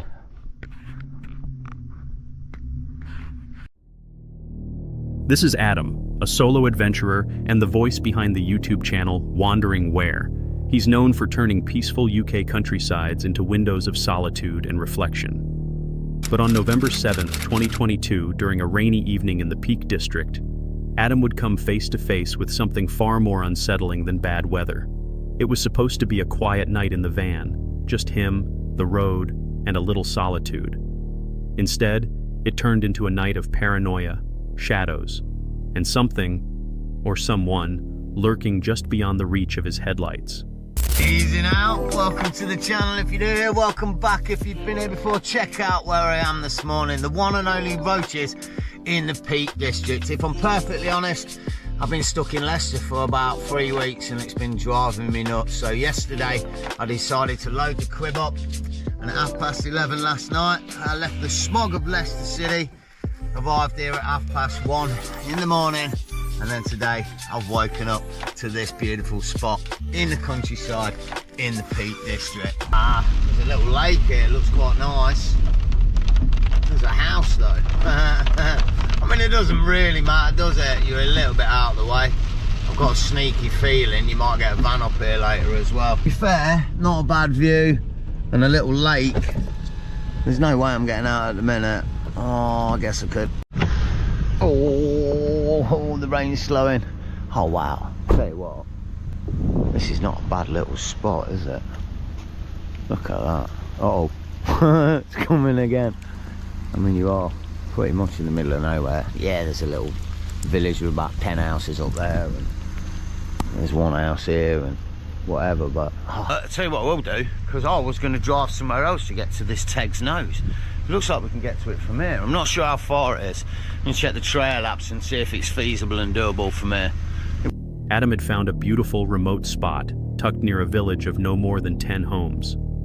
He parked beside a large yellow van and set off for a peaceful 2-hour hike. But when he returned, the van was still there, still parked, still watching. Something about it made him feel uneasy. I've got to say, pretty tidy little trail. Boom time, check out the views. Wicked behind me. I mean, it's a bit misty and cloudy, but it's nice, isn't it? All the way down in the valley and stuff. And if you look where those houses are, that's the spot where I want to stay for the night. It's just a shame about this car park, if I'm honest. But the views are nice. This is great. Wicked little trails. No one around as well. Love it to bits. Looks like we've got some normal trail.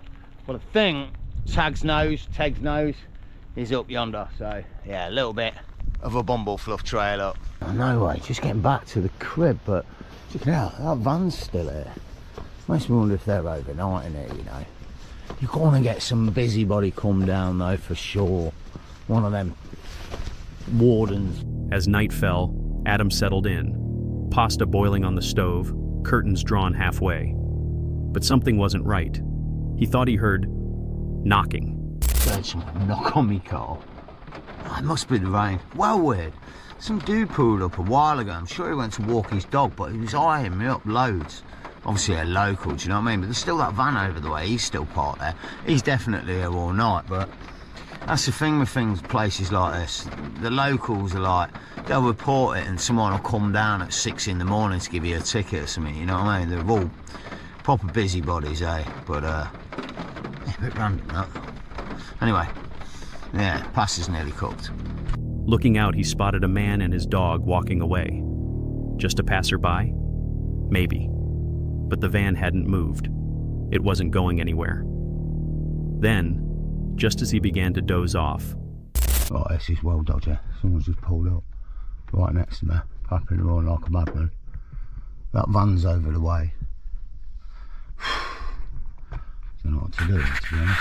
Oh man, I'll keep the light low, but damn, that's made me stop shaking a little bit. They're still sat there as well. I don't know what to do. Ah man, it's 10 o'clock at night. I guess I'm thinking I'm going to risk it and leave, but I'm only up the road if I go to that other spot, literally like 500 metres. There's another van here, eh? What's stopping them coming up there and bothering me there? Probably just some kids come up for a smoke, but you don't know, do you? It's probably what they do here because of the no overnight stein. Probably just kids or something, isn't it? I'm going to take a look, frig it. Stick me light on them.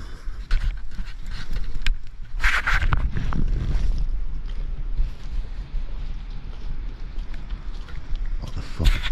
Oh, looks like they've gone then. Well, that's random. I don't know what to do here now. Why would they come steamboating down here? They just steamed in, man.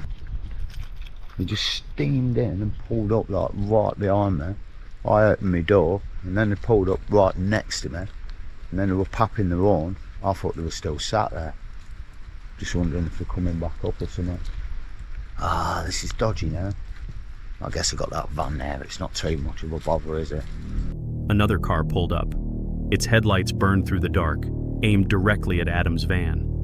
Two shadowy figures sat motionless inside, their silhouettes barely shifting. Adam sat frozen. The handles on his van door began to rattle. No way. Here we go again. Another car. Oh, man. Yeah. Looks like this is going to go on all night. Right. I'm going to make a move. Damn it. Could be the same car. Who knows? Oh, man. Right. I'm going to set up to leave. Dodgy now. Looks like they're reversing back up the driveway. Something's going on here. I'm getting out of here. This is getting a bit sketchy. Don't like this. Was it teenagers messing around? Locals angry about wild campers? Or was it something more deliberate? What shook Adam wasn't just the strange timing or the sudden vanishing. It was the feeling of being hunted. These weren't just random cars pulling in. They weren't lost. They knew he was there. They rattled the door, and they came back. The second car returned. Again, headlights locked on. Again, silence. Was this the same vehicle? Was someone following him? Adam had seen strange behavior before on his trips. People parking nearby, looking odd, but never like this. Never twice. Never in the dead of night. Adam finally left, driving half an hour to a new spot, desperate for rest.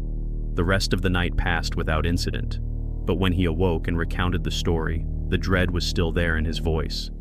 Oh man, the morning after the night before, I say morning, it's afternoon already. It's about 1:30, I think I slept for about 11 hours. What the hell went down there last night? That was unreal. Look, if you're a regular to the series, you'll know I've done hundreds of car camping trips over the past 18 months. We've had a couple of dodgy nights. Someone pulled up in Rutland one time, just sat there with his beam on, staring at me, freaked me out, buggered off, and I stayed there for the rest of the night. I've had people roll up on me time and time again. They come in the car park looking sketchy, park up, stay there the night, or drive off. It's nothing too dodgy. But that last night, that freaked me right out. He's done hundreds of solo camping trips. But this night, this was the first time he genuinely feared for his safety. So the question remains, who were those people? Why were they watching him? And why did they come back? Maybe it was nothing, or maybe something far more sinister. Sometimes the scariest stories aren't paranormal, they're real. Smells like someone's like fucking proper like fucking shit. Whoa! Pull over again. Oh man. What? Yeah, let me get my light on.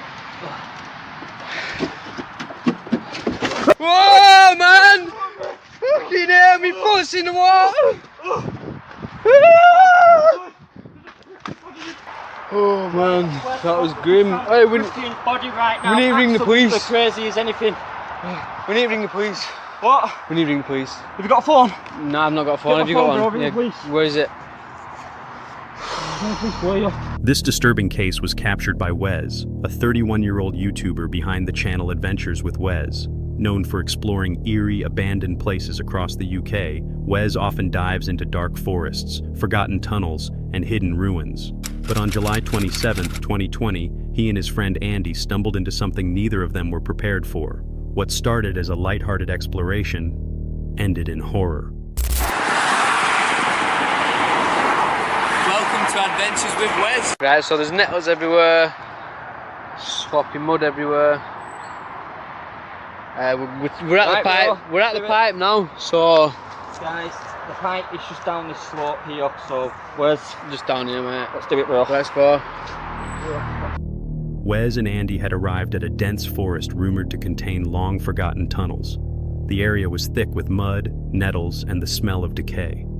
As they followed the trail toward a pipe leading into the tunnels, they started noticing something unusual. Wow, what's that smell? What? Can you smell that? Oh, it smells like raw fish or something, bro. Can you smell that? Yeah. That stinks, bro. Nasty. Oh, fell over there. Nearly lost a foot in the water.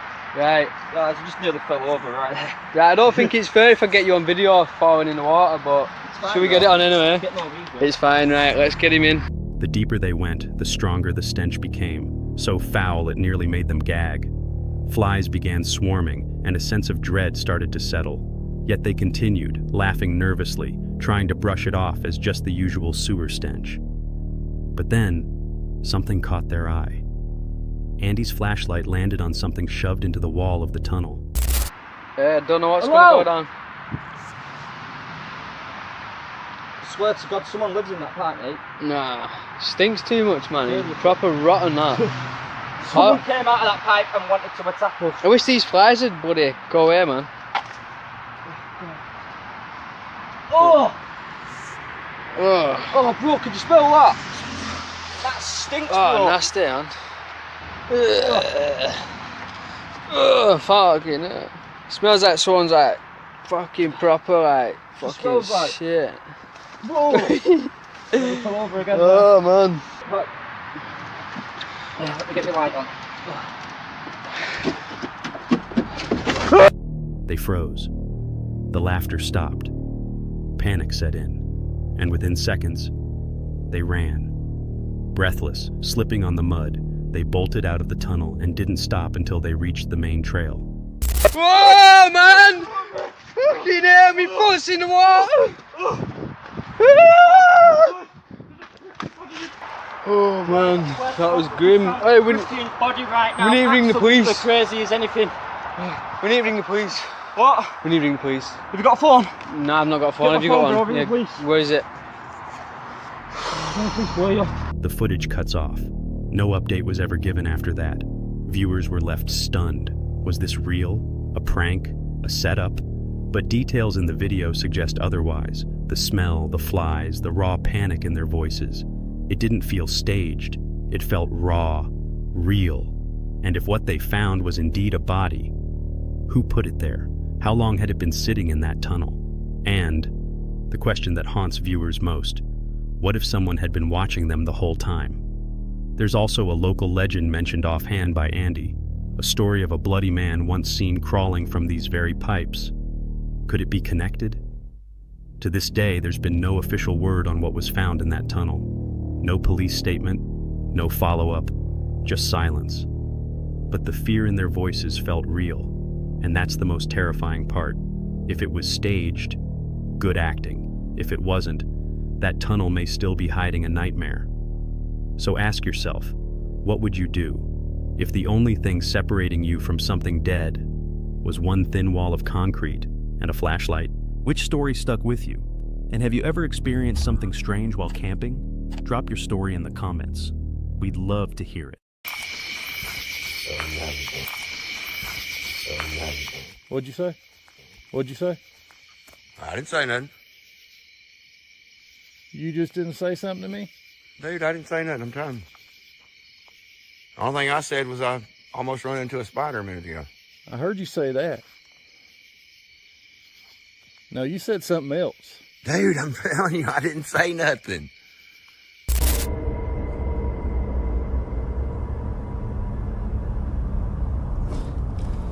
Where's it gone? What's something there? Don't slip. Oh, covered in shit. Right, get into the carriage and we'll come, let's go. What the? What is that? What? This chilling footage was captured by Lewis, a YouTuber known for his channel Lewis Clark, where he usually posts lighthearted entertainment and exploration videos. But on April 16, 2017, Lewis and his friends, Ant and Brandon, embarked on an exploration that would shake them to their core. What started as a sunny spring outing to an abandoned train in the forest quickly spiraled into something truly disturbing. Alright guys, so today I am here in the middle of the woods. I'm here with Brandon from UK Urbex and here with Ant from death in asbestos. This video is crazy. We're out in the middle of nowhere exploring an abandoned train. The trio arrived at the train, joking and filming their journey. Inside, the train was crumbling, walls shredded, rust everywhere, and decay at every step. You guys, this train, it's been quite fun to explore, to be honest. There's not much there, but like, should we get like some photos up here for college or something? But yeah, no, obviously me and Brandon, we explored most of the train. It's pretty cool. We'll circle around quick and then probably get going, so yeah. For the first 15 minutes, approached another wagon deeper in the woods. Everything changed. Ant stepped inside the rail car and immediately froze. Don't slip. Oh, shit. Right, get into the carriage and we'll come, let's go. What the? What is that? What? What the fuck? Oh my god. Just go, just get the fuck out of here. Yeah, we need to get out. Fucking go, go, go, go, go. That shit. Come on. Fuck! Ugh. There's mud everywhere, Ant. Wait, is that a body? Is that a body? We need to call the police, mate. Stained white cloth, soaked in what appeared to be blood, lay ominously in the corner. The boys panicked. Chaos erupted. They bolted out of the forest, slipping through mud, adrenaline surging. Lewis's voice trembled as he spoke into the camera, debating whether to call the police. Moments later, the video cuts off. After Lewis uploaded the video, the internet exploded with speculation. Some viewers doubted its authenticity, pointing out the lack of mention of any smell near the suspected body, and the fact that no clear updates were ever shared. But Lewis stood by his footage, adding a disclaimer that the event was real and not staged. Still, questions remain. If it was a real body, why didn't they document calling the police? And if it was fake, who staged such a convincing scene, and why? One theory claims the boys stumbled upon a criminal dump site. Others think it was a prank that spiraled out of control. Whatever the truth, the footage still unsettles viewers to this day. To this day, Lewis and his friends have not returned to that forest. Whether what they saw was real, or something meant to be hidden forever, remains a disturbing mystery.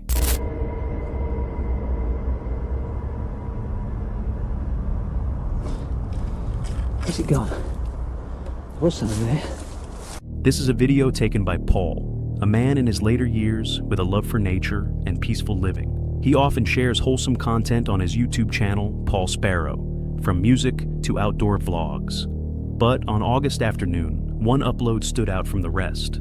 Paul decided to take a walk along his usual forest trail. Only this time, something felt wrong. He noticed faint rustling in the bushes. Not unusual until he realized these were no animal footsteps. They sounded human. Curious but cautious, Paul reached for his camera, hoping to catch a glimpse of whatever was out there. His lens captured it, a figure, shadowy, indistinct, slipping silently between the trees.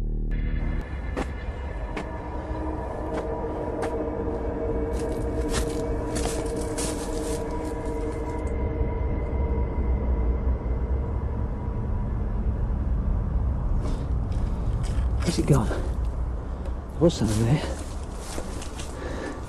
Sure I saw something. Where is it? It was around here somewhere. The figure moved like no animal, yet made no sound. Driven by curiosity, he stepped further off trail, towards where the figure had been. But in an instant, it vanished. He searched and found nothing. No tracks, no person. Just the wind in the leaves.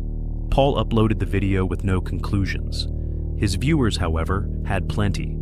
Some insisted it was just another hiker, but others pointed out that the figure lacked any sound of movement. No crunching leaves, no broken twigs. A few even claimed it looked translucent in certain frames, like a phantom caught on film for just a second. Was it a forest spirit? A residual haunt? Or just a trick of the light and shadow? One unsettling theory floated to the surface. Paul had recently joked about visitors in the woods during a previous video. Could this be one of them finally making itself known? Paul never found out who or what he saw that day. He still walks the trail, but always with his camera rolling. Some mysteries, he says, are better left unexplained. But that hasn't stopped viewers from returning to that video, frame by frame, searching for the shadow. What'd you say? What'd you say? I didn't say nothing. You just didn't say something to me? Dude, I didn't say nothing. I'm telling you. The only thing I said was I almost run into a spider a minute ago. I heard you say that. No, you said something else. Dude, I'm telling you, I didn't say nothing. This unsettling encounter was captured by Daryl and Matt, two explorers from the YouTube channel Lost Places and Legends. Known for their daring adventures into America's most haunted locations, the duo set out on September the 17th, 2024, to investigate a place that had long been whispered about, the infamous Whispering Woods. Local legends speak of a supernatural presence, eerie whispers that grow louder the deeper you go, and the mysterious figure known as the Witch of the Woods. Tonight, we are in what is called the Whispering Woods. Whispering Woods. And supposedly, there is a Witch of the Woods, I guess you would say. Yeah.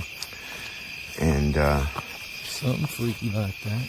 People, who come through the area say that they hear a woman whispering to them.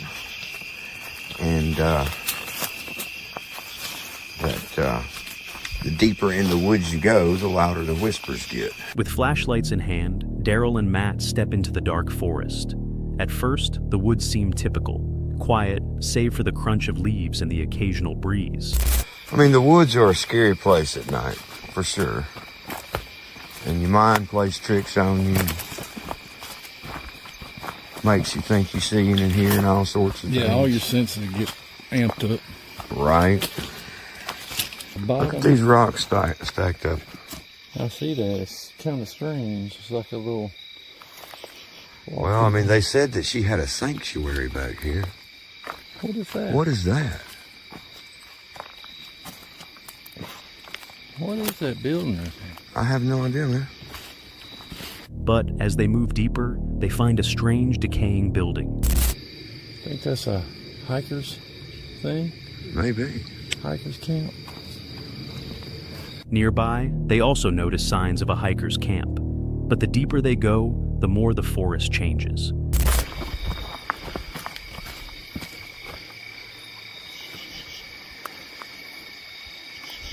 Heard footsteps. I did too. Sound like it's down there by that creek too.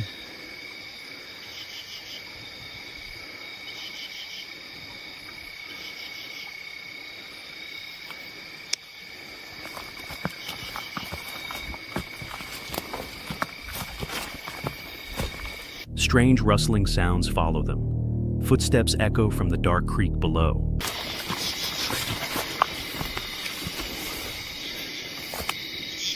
I thought I heard something walking.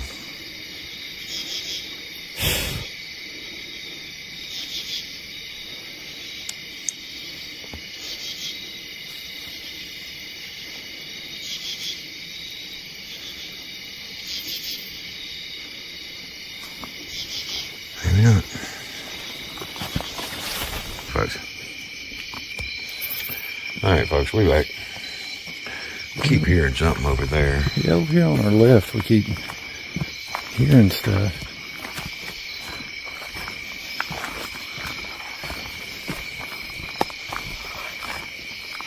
Daryl becomes visibly uncomfortable. They pause, listening, searching, but find no one. Suddenly, Daryl hears something even more chilling. A whisper. Whoa. What did I just see? See something? I could have sworn I just saw an eye shine. Oh, yeah? Yeah. They're in front of us on this trail.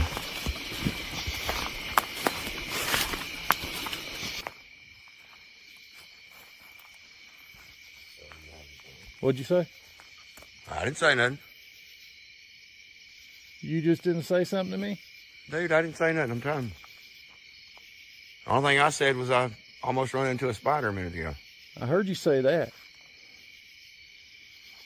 No, you said something else. Dude, I'm telling you, I didn't say nothing. promise. Well, I just heard something. You I'm heard coming that something? way. What did you hear? Do what? What did you hear? I heard you saying something. I don't know what you said. But I heard you I'm say telling something. you, I didn't say nothing. And I ain't talking about when you said you almost ran into the spider web. Well, You didn't say nothing. we can play it back when we get back to the truck. I'm telling you, I didn't say nothing. All right. Both men stop. Daryl is convinced he heard Matt mumble something, but Matt is adamant. He said nothing. Reviewing the footage later, a low mumbling voice can indeed be heard, one neither man recognizes. What'd you say? The men reviewed the footage back at their truck. What they heard confirmed their fears. They weren't alone. But I heard something move over I did there. too. Keep an eye behind you. All right.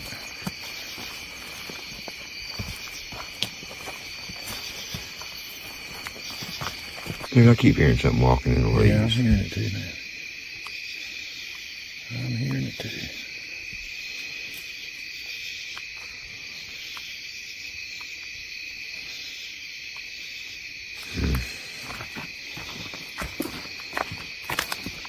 Do get that feeling I'm being watched now.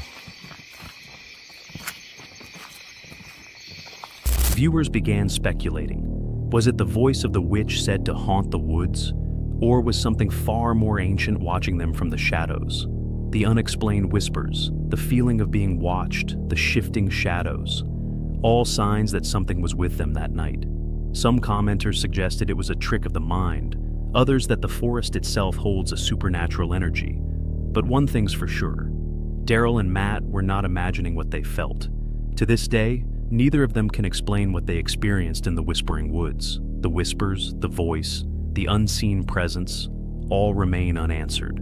Hey, there's some weird shit going on here. You know? Oh! The f was that?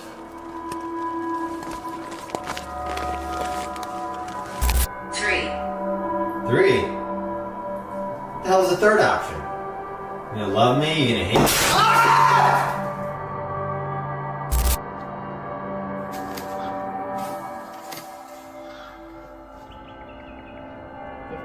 Fuck that, shall we go? Yeah, fuck that. We're getting out of here, guys.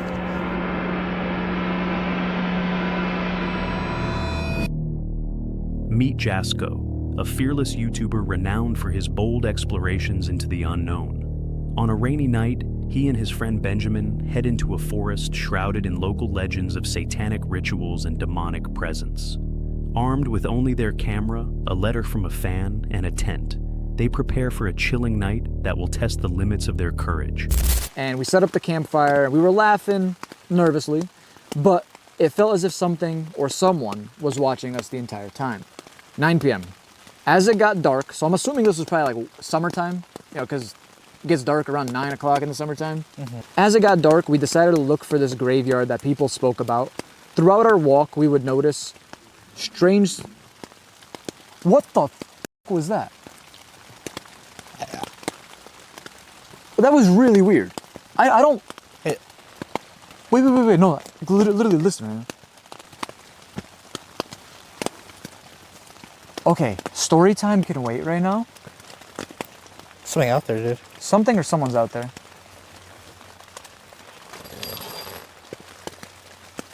Bro, please tell me you hear that. I hear that, so what is it? Bro, I'm actually scared right now. Like, this is actually horrifying. Yeah. You guys might not be able to hear what we're hearing right now.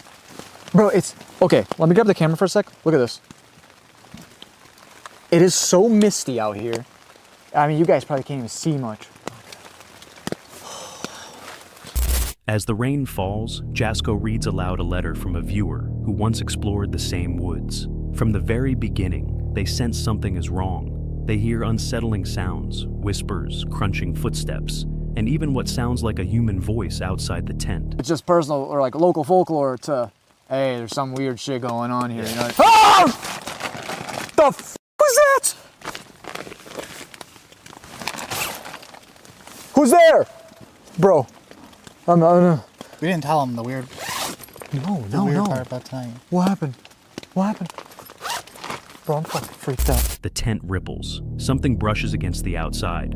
And from the camera they left outside, we hear someone clear their throat right by the tent flap.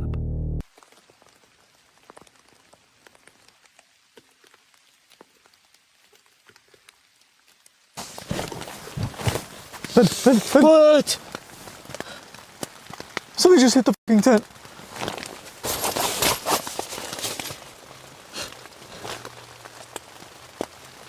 Who's there? Ben, something just hit the tent. You didn't hear that? You scared the fuck out of me, dude. Hello?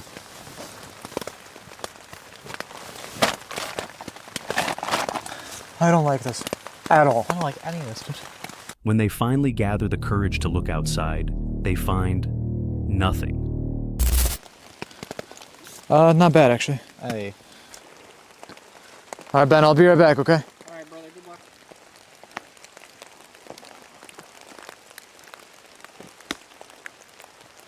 Hello? Hello? Hey. What the fuck? Jazz! What? Ben? Jazz! What? Come here! Someone at the tent! I'm coming. Someone. Yo, there's someone at the... What? There was someone at the tent. There was someone at the tent. Here? Yes. Bro, what? Someone grabbed the zipper to the tent. Hold on, I thought I just saw... Who's over there? I would get inside. Jazz? Something in that direction, bro, I'm telling you. Something or someone. What did you hear?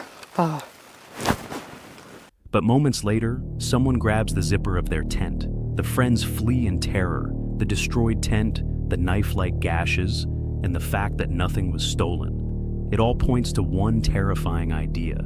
Someone wasn't trying to rob them. They were trying to terrorize them. Could this have been a person playing into the dark folklore? Or something far worse lurking in the woods? What would have happened if they hadn't left that night? Would they still be here to tell the tale? 3.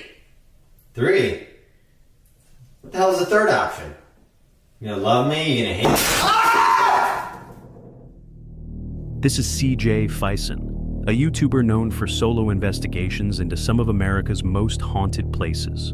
On a stormy night, he ventures into an infamous forest in Delaware, home to a haunted cabin wrapped in chilling legends. Locals whisper of spirits that linger and strange disappearances that were never explained. What CJ encounters will leave even skeptics shaken.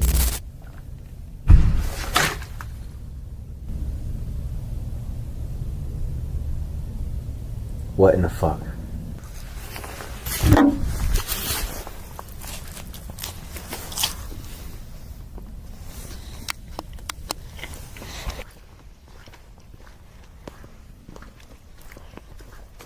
Listen, I don't care what anybody says. This place at night ramps up. Upon arriving, CJ eats a quick meal, then sets up his gear. But soon, unexplainable noises come from inside the abandoned house. It's like this all the time. You provoke, nothing happens. And then it's like, boom, surprise, bitch.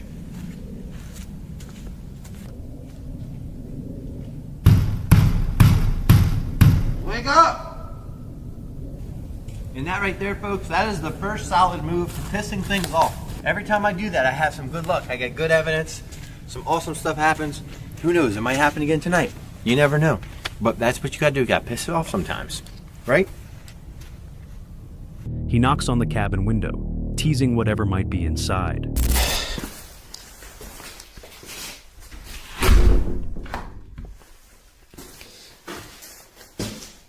The fuck was that?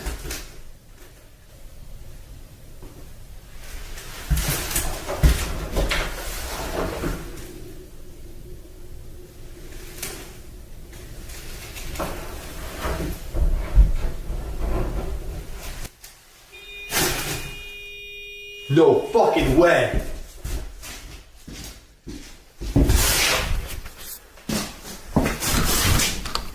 That was the fucking van. Get the fuck out of here. Holy fucking shit.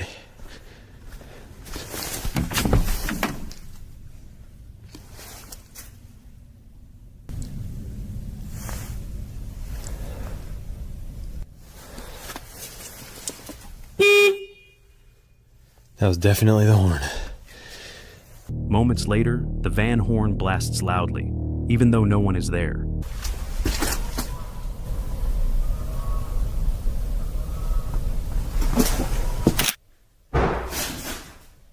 Holy shit, that was right above me. I would be right here. We would literally be at the top of these steps. Hang on, it sounds like there's knocking again.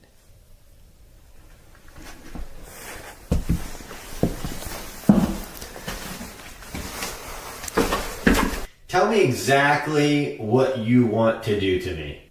And that could go one of two ways, honestly. I mean, you could either want to hurt me or you could want to love me. Who knows? But I want to know. Do you want to love me or hurt me? Which one? 3. 3? What the hell is the third option? You gonna love me? You gonna hate me? Ah! What the fuck? What the fuck was that?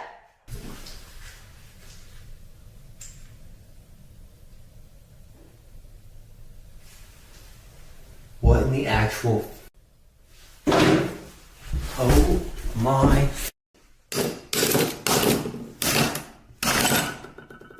Oh, where the f did that fall from? Inside, the tension grows. Objects move on their own, glass shatters, and a spirit box session turns chilling when the spirit requests CJ to close his eyes. As he does, a bottle flies across the room.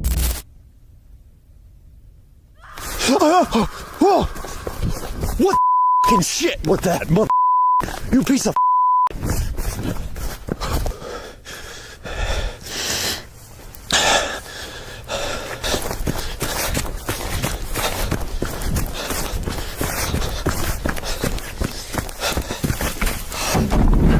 Then, a scream from the woods, piercing, human, but not quite. CJ flees back to his van, hoping to get some rest. But even in the safety of the vehicle, something continues to knock.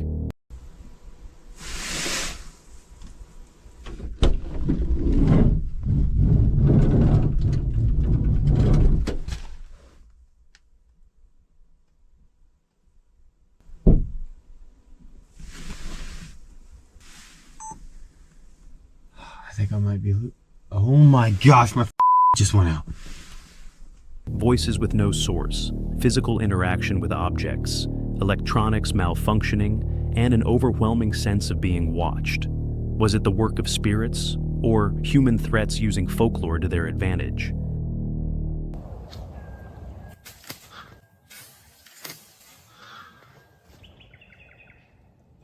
Fuck that, should we go? Yeah, I think I'm not too keen on that. Yeah, fuck. Join the Bell Explorers, a UK-based team known for exploring haunted locations, as they descend into one of the country's most terrifying places, the screaming woods of Pluckley, Kent.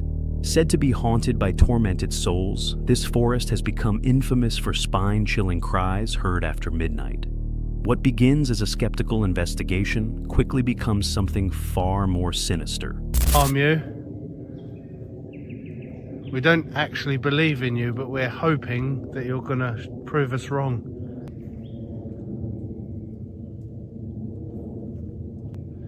Please just rustle a branch or something. Make yourself known.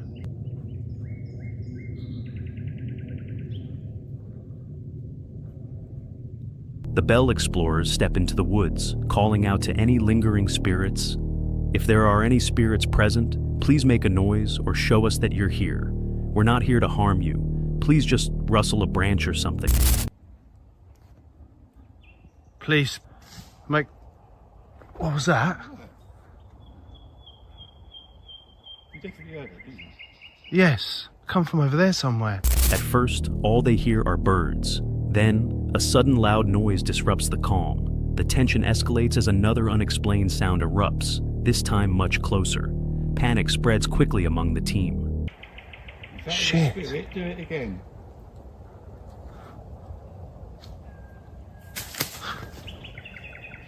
Definitely see it that time.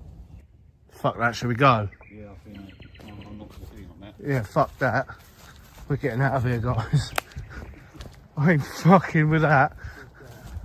That's not a piece of me, that. I can't do it. In genuine fear, they retreat to their car, constantly looking over their shoulders, convinced they're not alone. What was supposed to be a casual ghost hunt has turned into something they will never forget. I wasn't expecting to fucking hear anything. Shit. The eerie cries, the strange responses to their calls. Could it have been paranormal? Or something more human, more malicious, using the legends to play a dangerous game? When you walk into the screaming woods, you walk into centuries of fear. And tonight, the forests scream back. I've got a knife in here. I've got a knife. I've got a knife.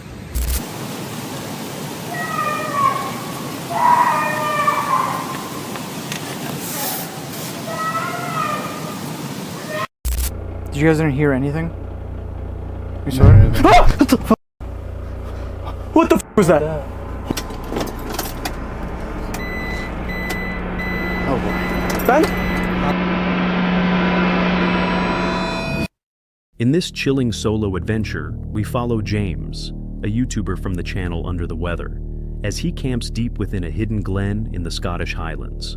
Known for its haunting beauty and terrifying folklore, this glen is said to be home to the Glen Coe, Howler, a beast whose howl is said to claim the lives of all who hear it. Unaware of the legend, James sets up camp alone on a river island, and soon discovers he may not be as alone as he thought. As night falls, James tries to relax, cooking, talking to his camera, and joking around. But suddenly, a loud growl cuts through the silence. Oh, stuffed. That's pretty good. A bit too hot, but right, so I think I'm going to go to sleep. And unless something crazy happens, I will see you in the morning. Good night.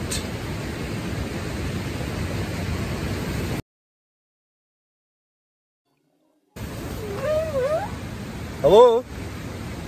Hello?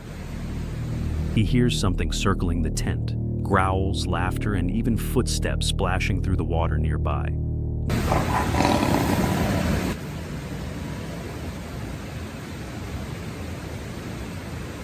I've got a knife in here.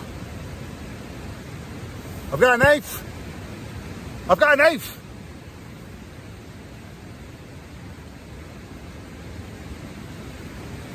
Right. Well, that definitely sounded like somebody there. James steps outside multiple times to investigate, but every time, there's nothing there. There's no one here. Every time I come out, it's empty.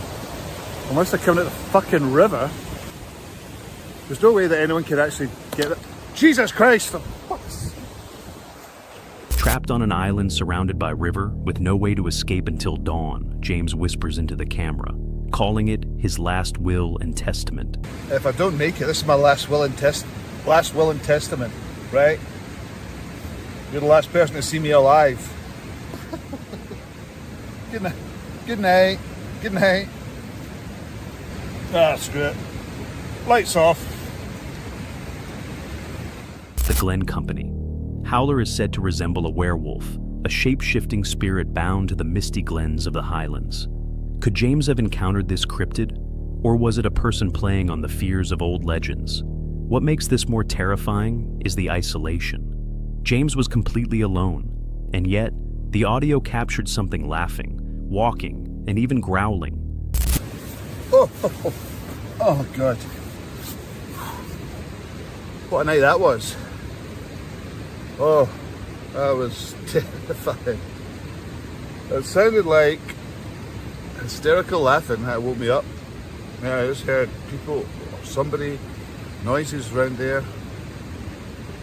Like somebody was coming through the water, like, and obviously I went out and had a wee look. Didn't see anything, then I heard like footsteps. I just ran back in here. And then it did go silent after a while, which was alright, so I did get back to sleep. He survived the night, but just barely. What if it returns next time and doesn't stop at just laughing? In December 2014, a user named ForestFire21 uploaded a 2 a.m. audio recording that would go on to terrify anyone who listened. Captured deep in the woods behind their rural home, the sound clip has remained unexplained and deeply unsettling ever since. The uploader claims they were awake late one night when they heard distant screaming. Instead of calling the police, they grabbed a recorder and stood near the tree line. What they captured begins with a child's voice, faint but frantic. Then, layered beneath it, a whisper. The audio grows more chaotic. The child's voice rises in panic, and the male voice repeats, calm, sinister.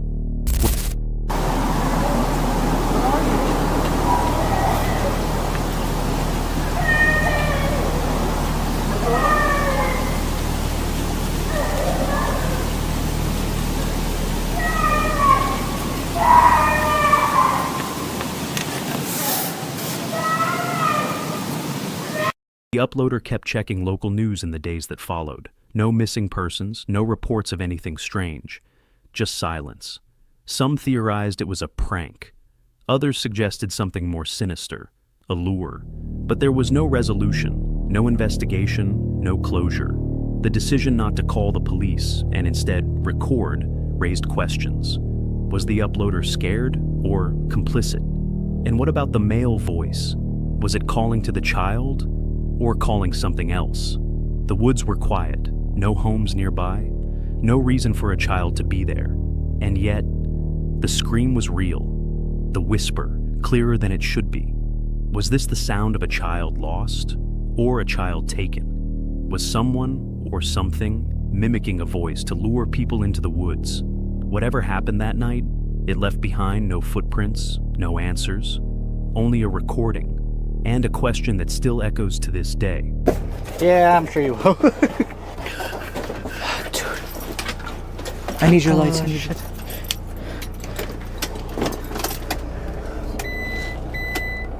Oh boy. Ben? Oh boy. Oh boy. Here we go again with another terrifying adventure featuring Jasko, a fearless YouTuber known for exploring the darkest corners of the unknown. Tonight, he's joined by his good friends Chris and Benjamin as they venture deep into one of America's most haunted forests, the Adara Mountains. This place is infamous for the legend of the lost hikers, their campsite found intact, but the hikers themselves vanished without a trace. Locals claim to hear disembodied voices and ghostly footsteps echoing through the woods at night. But Jasko and his friends are determined to uncover the truth. As night falls, the group decides to split up.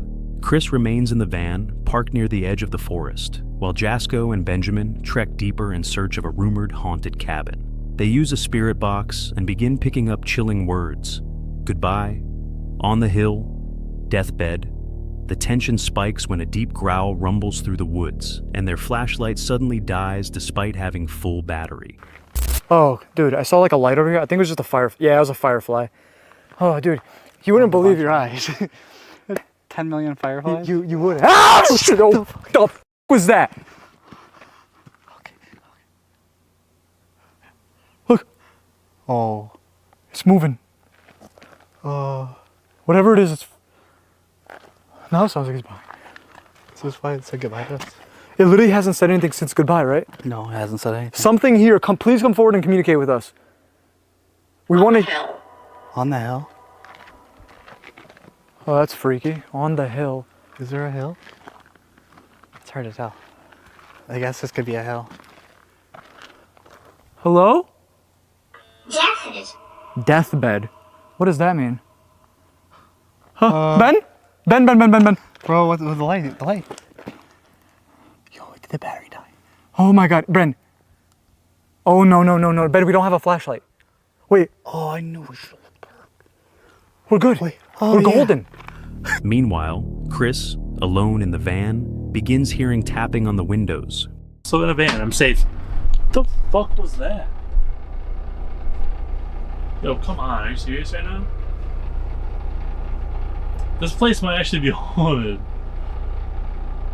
What the fuck? That was so creepy. I kind of want to go outside and look, but I'm almost a little bit too nervous to do that. I don't know if it's smart for me to go outside by myself. I don't know. I got my flashlight if I have to, I guess, but... What the fuck?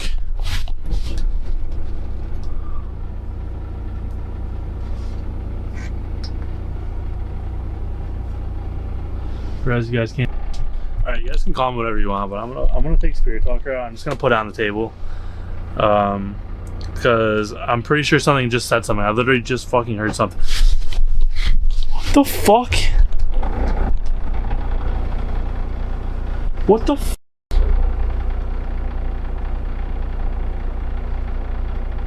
That fucking pillow. Back in the forest, Jasco and Ben feel stalked by something invisible. They panic and race back to the van. W.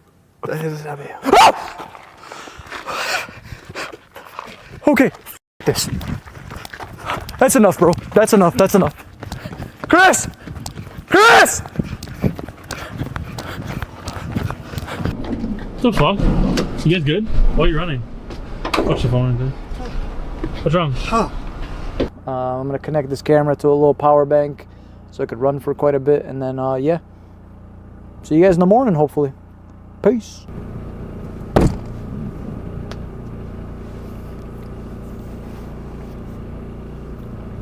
Guys? What the?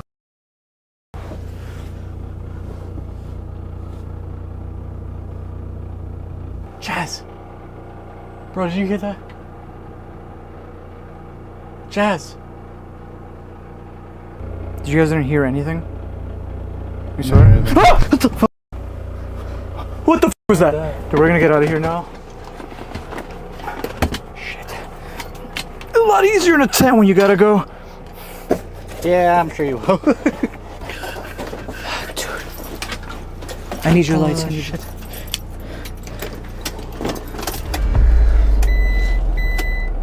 Oh boy. Ben? Oh boy. Oh boy. Terrified, the boys flee the Adara Mountains, leaving behind a mystery that only deepened the more they tried to explain it. Was it the spirits of the lost hikers? A demonic force drawn to fear? Or something else entirely? The Adara Mountains have a long documented history of disappearances and strange sightings. What's especially disturbing is the synchronization of experiences. Chris and the others encountering similar voices and tapping noises despite being far apart. The handprint, the whispers, the growls, none of it has a logical explanation. Unless, of course, something wanted them to come, and wanted them to leave terrified. They returned home safely, this time, but the handprint on the van window still haunts them. What if it wasn't trying to scare them away, but trying to mark them?